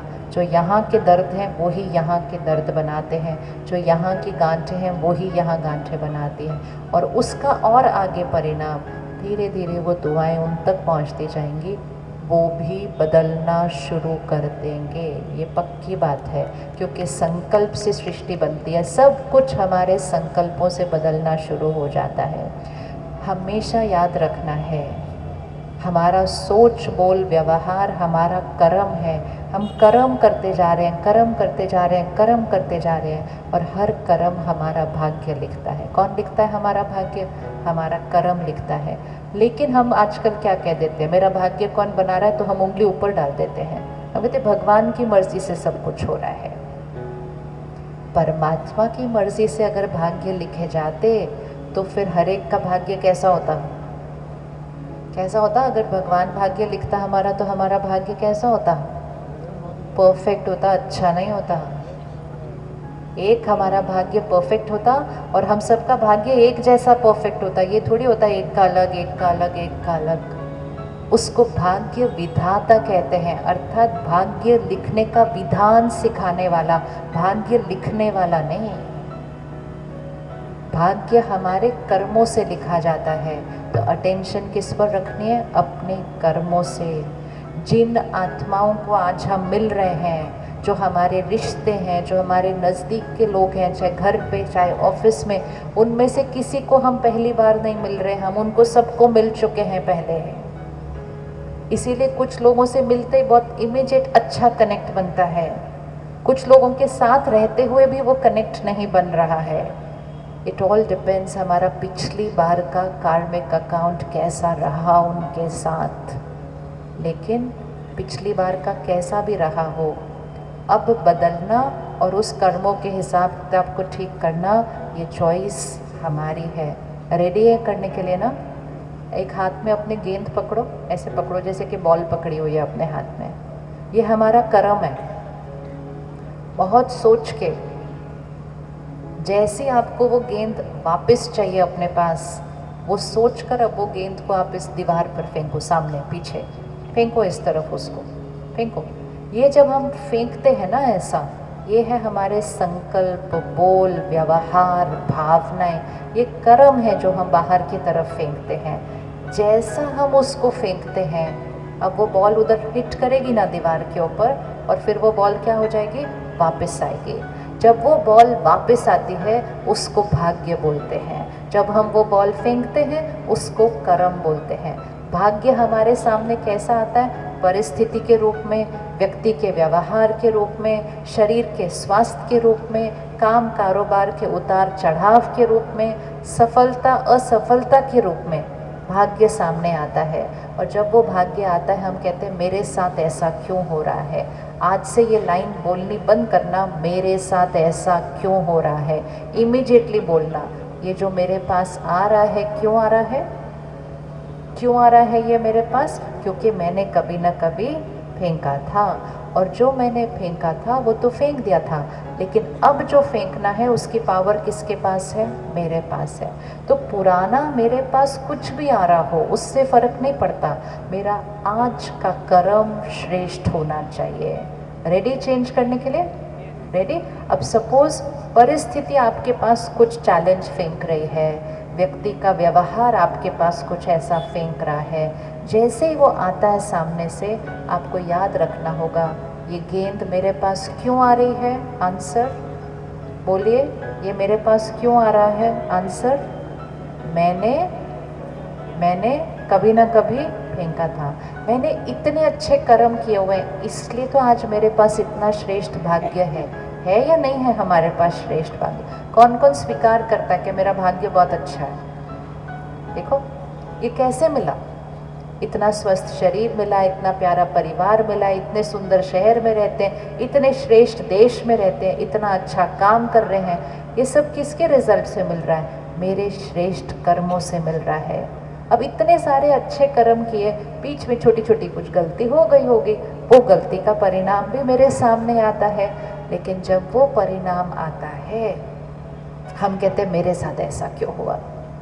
इमीडिएटली उसको स्वीकार करो कि जो आ रहा है वो मैंने पहले फेंका था, वो आ रहा है, लेकिन अब मेरी चॉइस है अब क्या फेंकना है, मतलब अब कैसे सोचना है, अब कैसे बोलना है, अब कैसे व्यवहार करना है। तो अब अगर मैं आपकी तरफ एक काले रंग की गेंद फेंक रही हूँ, ठीक है, इसको विजुअलाइज करो, मेरी तरफ से आपके पास काले रंग की गेंद आ रही है। काले रंग की गेंद मतलब गलत व्यवहार, हैवी एनर्जी, तो मैं भेजती जा रही हूँ। क्यों आ रही है आपके पास मेरी तरफ से वो।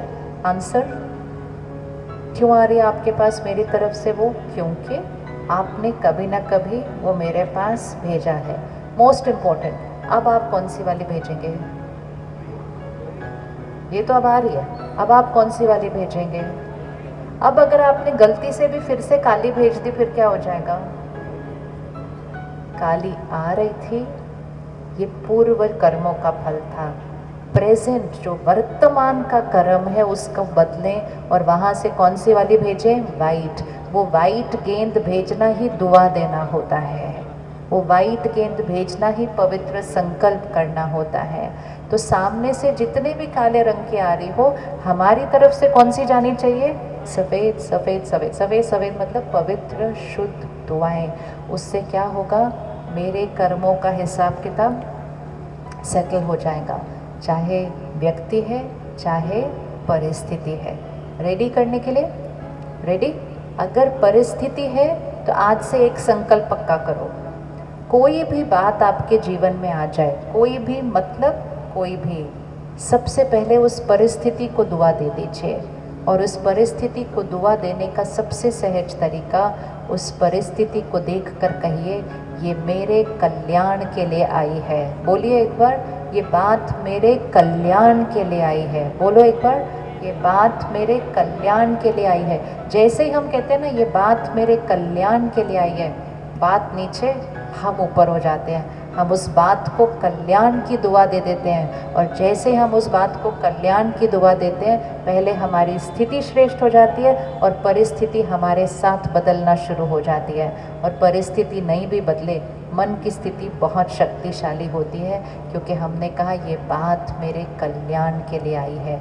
तो बातों को भी दुआएं दें, परिस्थितियों को दुआएं दें, आत्माओं को दुआएं दें। और दुआएं देते देते हम कैसे वाले बन जाएंगे, कैसे वाले बन जाएंगे, देने वाले बन जाएंगे, सत्युगी आत्मा बन जाएंगे। आसान है ना दुआएं देना, दुआएं देना आसान है ना, करके देखा था, बहुत आसान है दुआएं देना। सिर्फ एक दो चीज़ों का ध्यान रखना है इसमें, 5 मिनट में इसको पक्का करते हैं। सबसे इम्पोर्टेंट चीज़ है, हम सारा दिन में क्या सुनते, पढ़ते, देखते हैं, हमारे संकल्प और संस्कार वहाँ से बन रहे हैं।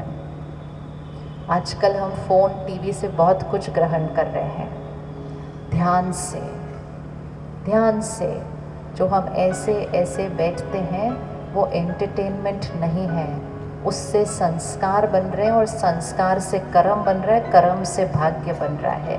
अगर हम काम, क्रोध, लोभ, मोह, अहंकार, ईर्ष्या, इसके वीडियोस देख रहे हैं, इसके चित्र देख रहे हैं, तो हमारा चरित्र वैसा बनता जाएगा। तो क्या हम थोड़ा सा ध्यान रख सकते हैं कि हम उसमें से क्या ले रहे हैं, कौन कौन परहेज़ करने के लिए तैयार है थोड़ी सी। और ये परहेज़ इसलिए ज़रूरी भी बहुत है क्योंकि आप परहेज़ करेंगे तब आपके पास शक्ति आएगी अपने बच्चों को उससे बचाने की।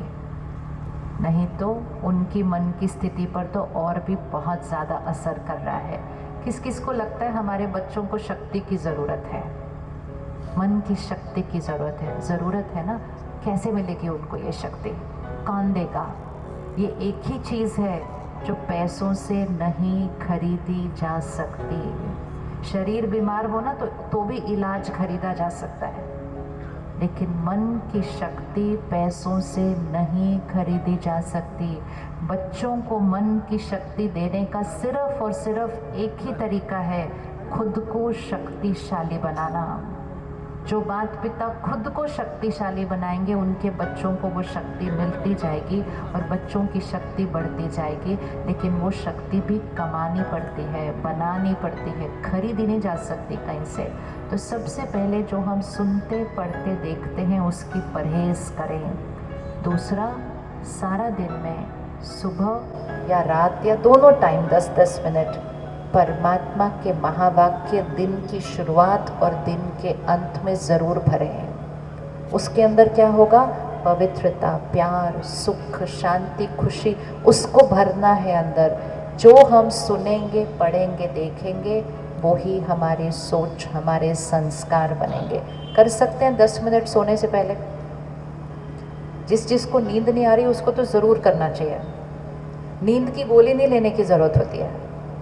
नींद नहीं आती ना रात को अच्छी या गहरी नींद नहीं आती है, आप सोने से पहले परमात्मा के महावाक्य ज्ञान के शब्द सुनते जाएं। ये जो बहुत फास्ट माइंड चलता है वो स्लो होता जाएगा, पॉजिटिव होता जाएगा और वो मन जो सो नहीं पा रहा था वो आराम से सो जाएगा। हम सेंटर पर देखते हैं बहुत बार, कई भाई बहनें आते कहते हैं हमको नींद नहीं आती, हमको नींद नहीं आती।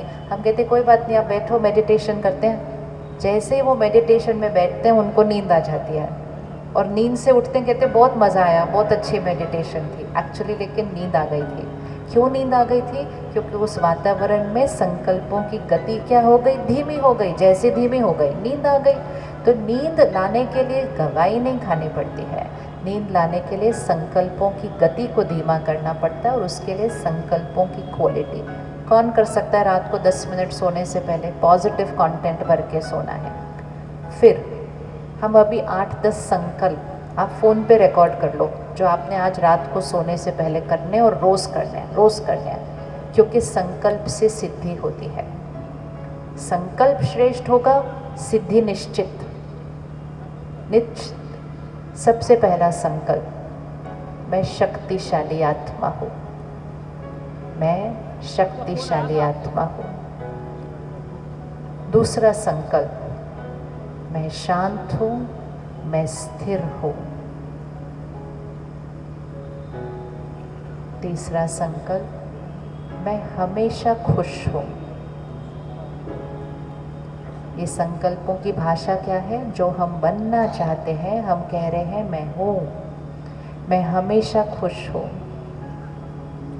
चौथा, मैं निडर हूँ, मैं निश्चिंत हूँ, मैं निडर हूँ, मैं निश्चिंत हूँ।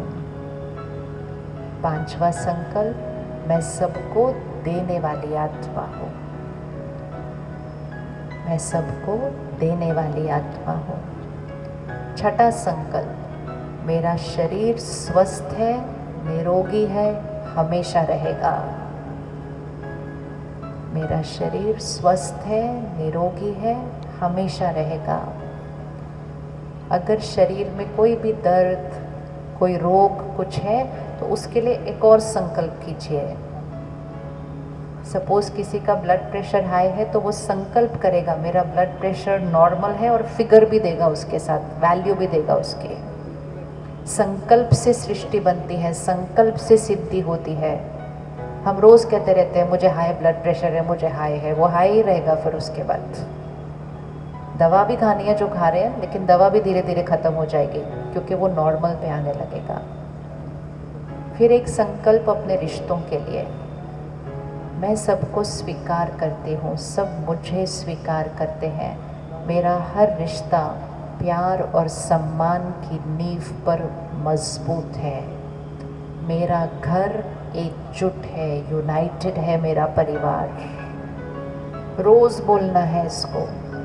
फिर एक संकल्प अपने काम, कारोबार, जो भी आप करते हैं, सेवा, उसके लिए जो आप करना चाहते हैं, जो आप बनना चाहते हैं, जो आप कमाना चाहते हैं, जो आप समाज को देना चाहते हैं, आप संकल्प कीजिए कि वो हो चुका है, मैं ये बन चुका हूँ, मैं ये कर चुका हूँ, मैं ये पा चुका हूँ।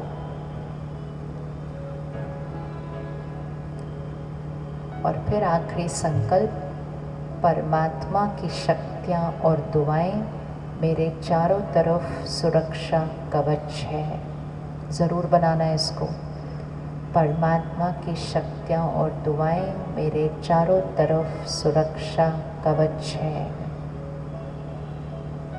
मेरा भाग्य श्रेष्ठ है। ओके, सहज, बहुत इजी है। मैं शक्तिशाली आत्मा हूँ, रख सकते हैं फ़ोन। मैं शक्तिशाली आत्मा हूँ, शांत हूँ, स्थिर हूँ, हमेशा खुश हूँ, निडर हूँ, निश्चिंत हूँ, शरीर निरोगी है, रिश्ते मजबूत हैं, सफलता निश्चित है और परमात्मा की शक्तियों का सुरक्षा कवच है। जब आप इसको घर जाके ध्यान से सुनेंगे, आप देखेंगे इसकी भाषा ये है कि जो हम बनना चाहते हैं, हम कहेंगे मैं हूँ। आप इसको किसी भी परिस्थिति के लिए यूज़ कर सकते हो। जैसे हमने कहा क्षमा करना है, तो हमने क्या किया, मैं क्षमा कर चुकी हूँ, मतलब वो हो चुका है।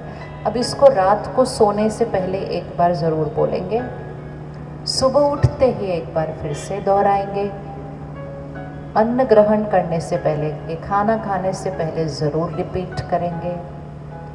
अन्न और पानी का बहुत ध्यान रखना है, क्योंकि जैसा अन्न, क्या है लाइन आगे, जैसा अन्न वैसा मन, जैसा पानी वैसी वाणी। 4 ऊर्जा होती है, धन, अन्न, मन और तन। इसी ऑर्डर में चलते हैं वो, धन, अन्न, मन और तन। धन से अन्न खरीदा जाता है, जैसा अन्न वैसा मन होता है और जैसा मन वैसा तन होता है। तो सबसे पहले धन का ध्यान रखना है। कितना कमाते हैं ज़रूरी है, लेकिन कैसे कमाते हैं वो बहुत बहुत बहुत ज़रूरी है। कितना कमाते हैं उससे घर का सामान आता है, कैसे कमाते हैं घर में सुकून, स्वास्थ्य और प्यारे रिश्ते आते हैं। तो कैसे कमाने पर फोकस करें, दुआओं के साथ धन को घर लेकर आएं। फिर अन्न को सात्विक करें। किसी की हिंसा और मृत्यु का अन्न नहीं खाया जा सकता है। ये कौन सा कर्म बनता है? कभी हमने सोचा है कि ऊर्जा क्या होगी उस अन्न की? दर्द, गुस्सा, नफरत, दुख, फिर हिंसा, फिर मृत्यु, और हम कहते हैं ये हेल्दी है। किसी की मृत्यु हमें स्वास्थ्य नहीं दे सकती कभी भी। और अगर हम अपने स्वाद के लिए किसी की हिंसा कर रहे हैं तो वैसे ही क्वेश्चन मार्क हो जाएगा। 3 महीने के लिए सिर्फ, जो नहीं करते हैं, 3 महीने के लिए शाकाहारी वेजिटेरियन भोजन खा कर देखें, सात्विक खाना खा कर देखें। पेट भी ठीक हो जाएगा और मन की स्थिति भी बदल जाएगी। सिर्फ 3 महीने प्रयोग करके देखना है। अन्न का मन पर असर होता है और अन्न को परमात्मा की याद में रोज़ बनाया जाए। हर रोज़ घर में प्रसाद बने, घर के लोगों की मनोस्थिति बदल जाएगी, घर का भाग्य बदल जाएगा। अगर रसोई में अन्न परमात्मा की याद में बनाया जाए, उस किचन में, रसोई में भजन चले, मंत्र चले, जाप चले, पूजा चले, जो आपको अच्छा लगता है वो चले आपके पास स्पीकर पे, लेकिन भगवान के याद के शब्द चले, प्रवचन चले, जो आपको और आपके परिवार को पसंद है वो आप फ़ोन पे, टेप रिकॉर्डर पे लगा दो और रसोई में चलता रहे, वो चलता रहे, चलता रहे। अन्न, पानी, अनाज, फल, सब कुछ चेंज हो जाएगा और जैसा अन्न वैसा मन हो जाएगा। बच्चों के मन बदल जाएंगे, संस्कार बदल जाएंगे। सिर्फ इतना प्रसाद क्यों, सारे भोजन को प्रसाद बनाया जाए, घर के पानी को अमृत बनाया जाए। और फिर सिर्फ छोटा सा ध्यान रखें, अन्न खाने के टाइम टीवी और फ़ोन को बंद करें। कहाँ तो हम ये सीख कर बड़े हुए थे कि खाना खाते समय भगवान को याद करके फिर खाना खाना है। हम रिमोट कंट्रोल को याद करके फिर खाना खाते हैं। दुनिया की खबरों को देखते हुए हम खाना खाते हैं। घर टूटने वाले सीरियल को देखते हुए हम खाना खाते हैं तो वो अन्न में चला जाता है, वैसा मन बन जाता है और बहुत जल्दी वो ड्रामा टीवी पर नहीं हमारे घर में होना शुरू हो जाता है। ध्यान रखना है, भारत की संस्कृति में हमें हर छोटी से छोटी चीज़ सिखाई गई है कि अपने मन को शक्तिशाली कैसे रखना है, हमें बस उसको करना है। तो खाना खाने से पहले 5 सेकंड रुककर परमात्मा को याद करके वो शक्ति शुक्रिया देकर अपने संकल्पों को भोजन में डालें कि मैं शक्तिशाली, सदा खुश, निश्चिंत आत्मा हूँ। 1 महीना कोई करके देख ले, आत्मा की स्थिति बदलनी शुरू हो जाएगी, क्योंकि जैसा संकल्प करेंगे वैसी सिद्धि होती जाएगी। तो खुशी चाहिए नहीं, वो तो हमारा संस्कार है। सिर्फ ये छोटी छोटी चीज़ों में हम जो गवा रहे हैं उसको हमने वापस लेकर आना है। रेडी करने के लिए रेडी हैं, करने के लिए सत्युग लाने के लिए रेडी है ना, घर को स्वर्ग बनाने के लिए भारत को स्वर्णिम भारत हमने बनाना ही है। बनाना है या नहीं बनाना? बनाना है। भारत विश्व गुरु बनेगा। कैसे बनेगा? जब भारतवासी भारत की संस्कृति को यूज़ करेंगे, प्रयोग करेंगे, जीवन में कमाल करके दिखाएंगे, तब तो वो सारे विश्व तक पहुंचेगा। ओके जी, 1 मिनट साइलेंस में बैठते हैं। हम सबको अपने परिवार का शक्ति स्तंभ बनना है। जब हम छोटे थे हमें याद है लोग कहते थे हर घर में कमाने वाला एक होना चाहिए। जब किसी घर से कमाने वाला चला जाता था तो लोग कहते थे घर कैसे चलेगा, कमाने वाला चला गया। आज तो हर घर में 2-3 कमाने वाले लोग हैं, लेकिन अब समय आया है हर घर में एक शक्ति कमाने वाला होना चाहिए। अगर अब हर घर में एक शक्ति कमाने वाला नहीं होगा ना, तो उस घर में कोई बात आएगी तो उस घर को कौन संभालेगा, उस परिवार को कौन संभालेगा? तो अपने घर का दिया बने, अपने घर का शक्ति स्तंभ बने, अपने परिवार को, अपने बच्चों को स्पेशली शक्ति देना शुरू करें। बहुत ज़्यादा सिर्फ साधन देकर उनको बहुत फ्रजाइल, कमज़ोर ना बना दें। वो अपने जीवन में आई हुई परिस्थितियों का सामना नहीं कर पा रहे हैं। इसलिए एक सौगात अपने आप को आज दीजिए। आज आप बहुत समय निकाल कर यहाँ आए, ये आपके श्रेष्ठ कर्मों का फल है कि आपने ज्ञान को ग्रहण करने की रुचि रखी। अब इसको एक स्टेप आगे लेकर जाइए।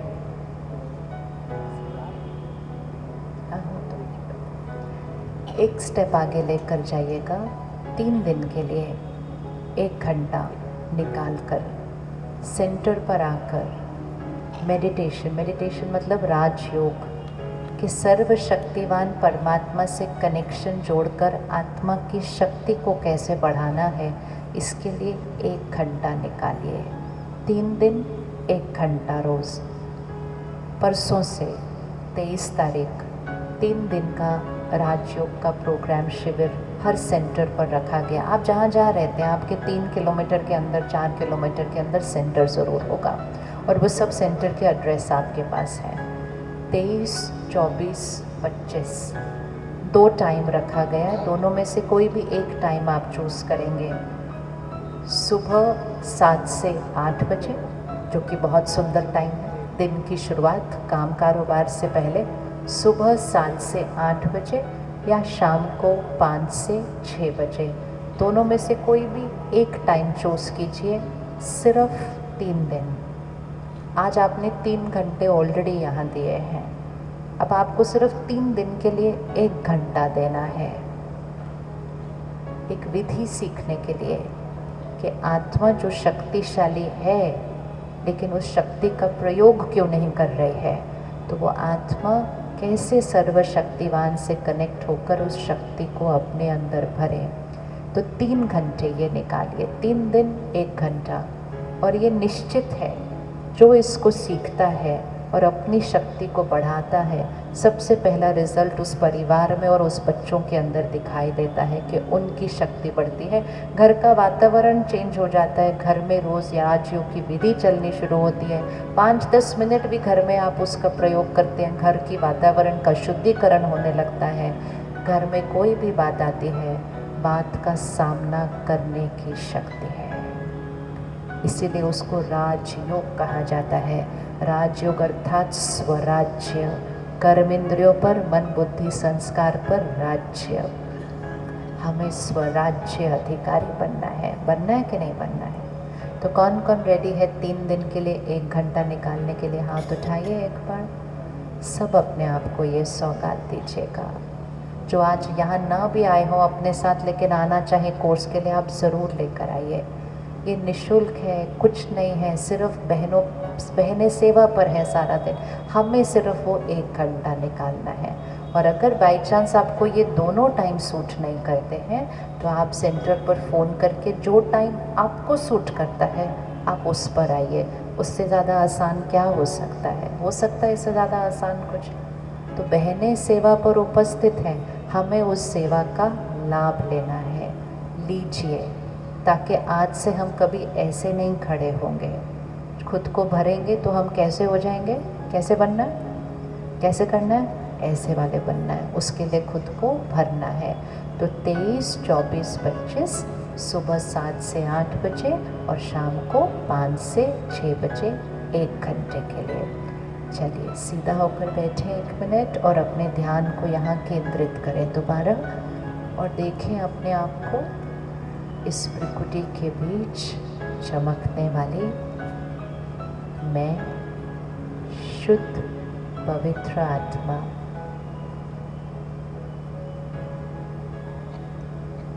मैं सत्योगी आत्मा हूँ। सबको देने वाली आत्मा, दुआएं देने वाली आत्मा,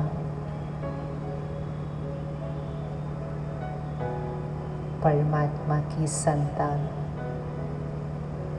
सर्वशक्तिवान का मैं आत्मा बच्चा, शक्तिशाली, सबको क्षमा करने वाली, सबका कल्याण करने वाली, सबके दुखों को हर कर सुख देने वाली मैं सत्योगी आत्मा हूँ।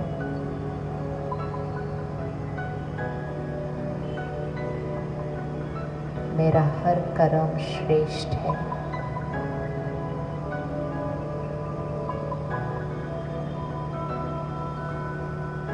बीती बातों को फुल स्टॉप, बात को खत्म कर, उनको क्षमा कर, उनको दुआएं देने वाली मैं सत्योगी आत्मा हूँ।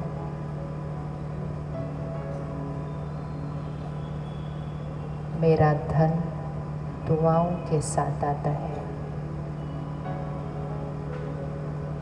अन्न परमात्मा की याद में बना प्रसाद है।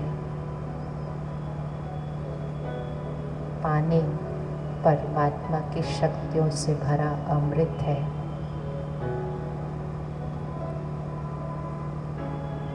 मन के लिए मैं आत्मा आज से हर रोज परमात्मा के साथ कनेक्शन जोड़ स्व पर राज्य करती हूँ। मैं सत्योगी आत्मा हूँ, परमात्मा का फरिश्ता हूँ, सबको देने वाली आत्मा हूँ।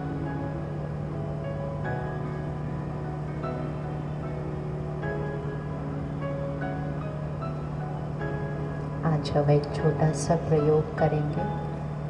हम यहाँ से घर तक मौन में चलेंगे, बिल्कुल मौन, जैसे कि इस ग्राउंड में कोई नहीं है। जैसे जैसे बताया जाएगा वैसे ही उठिएगा। 5 मिनट में पूरा ग्राउंड खाली होगा, लेकिन देवताई तरीके से, सत्योगी तरीके से दूसरों को सहयोग देते हुए हमारे चलने में भी कर्म होता है। तो यहाँ से घर तक मौन कौन रख सकता है 10 मिनट के लिए मौन घर पहुंचने तक?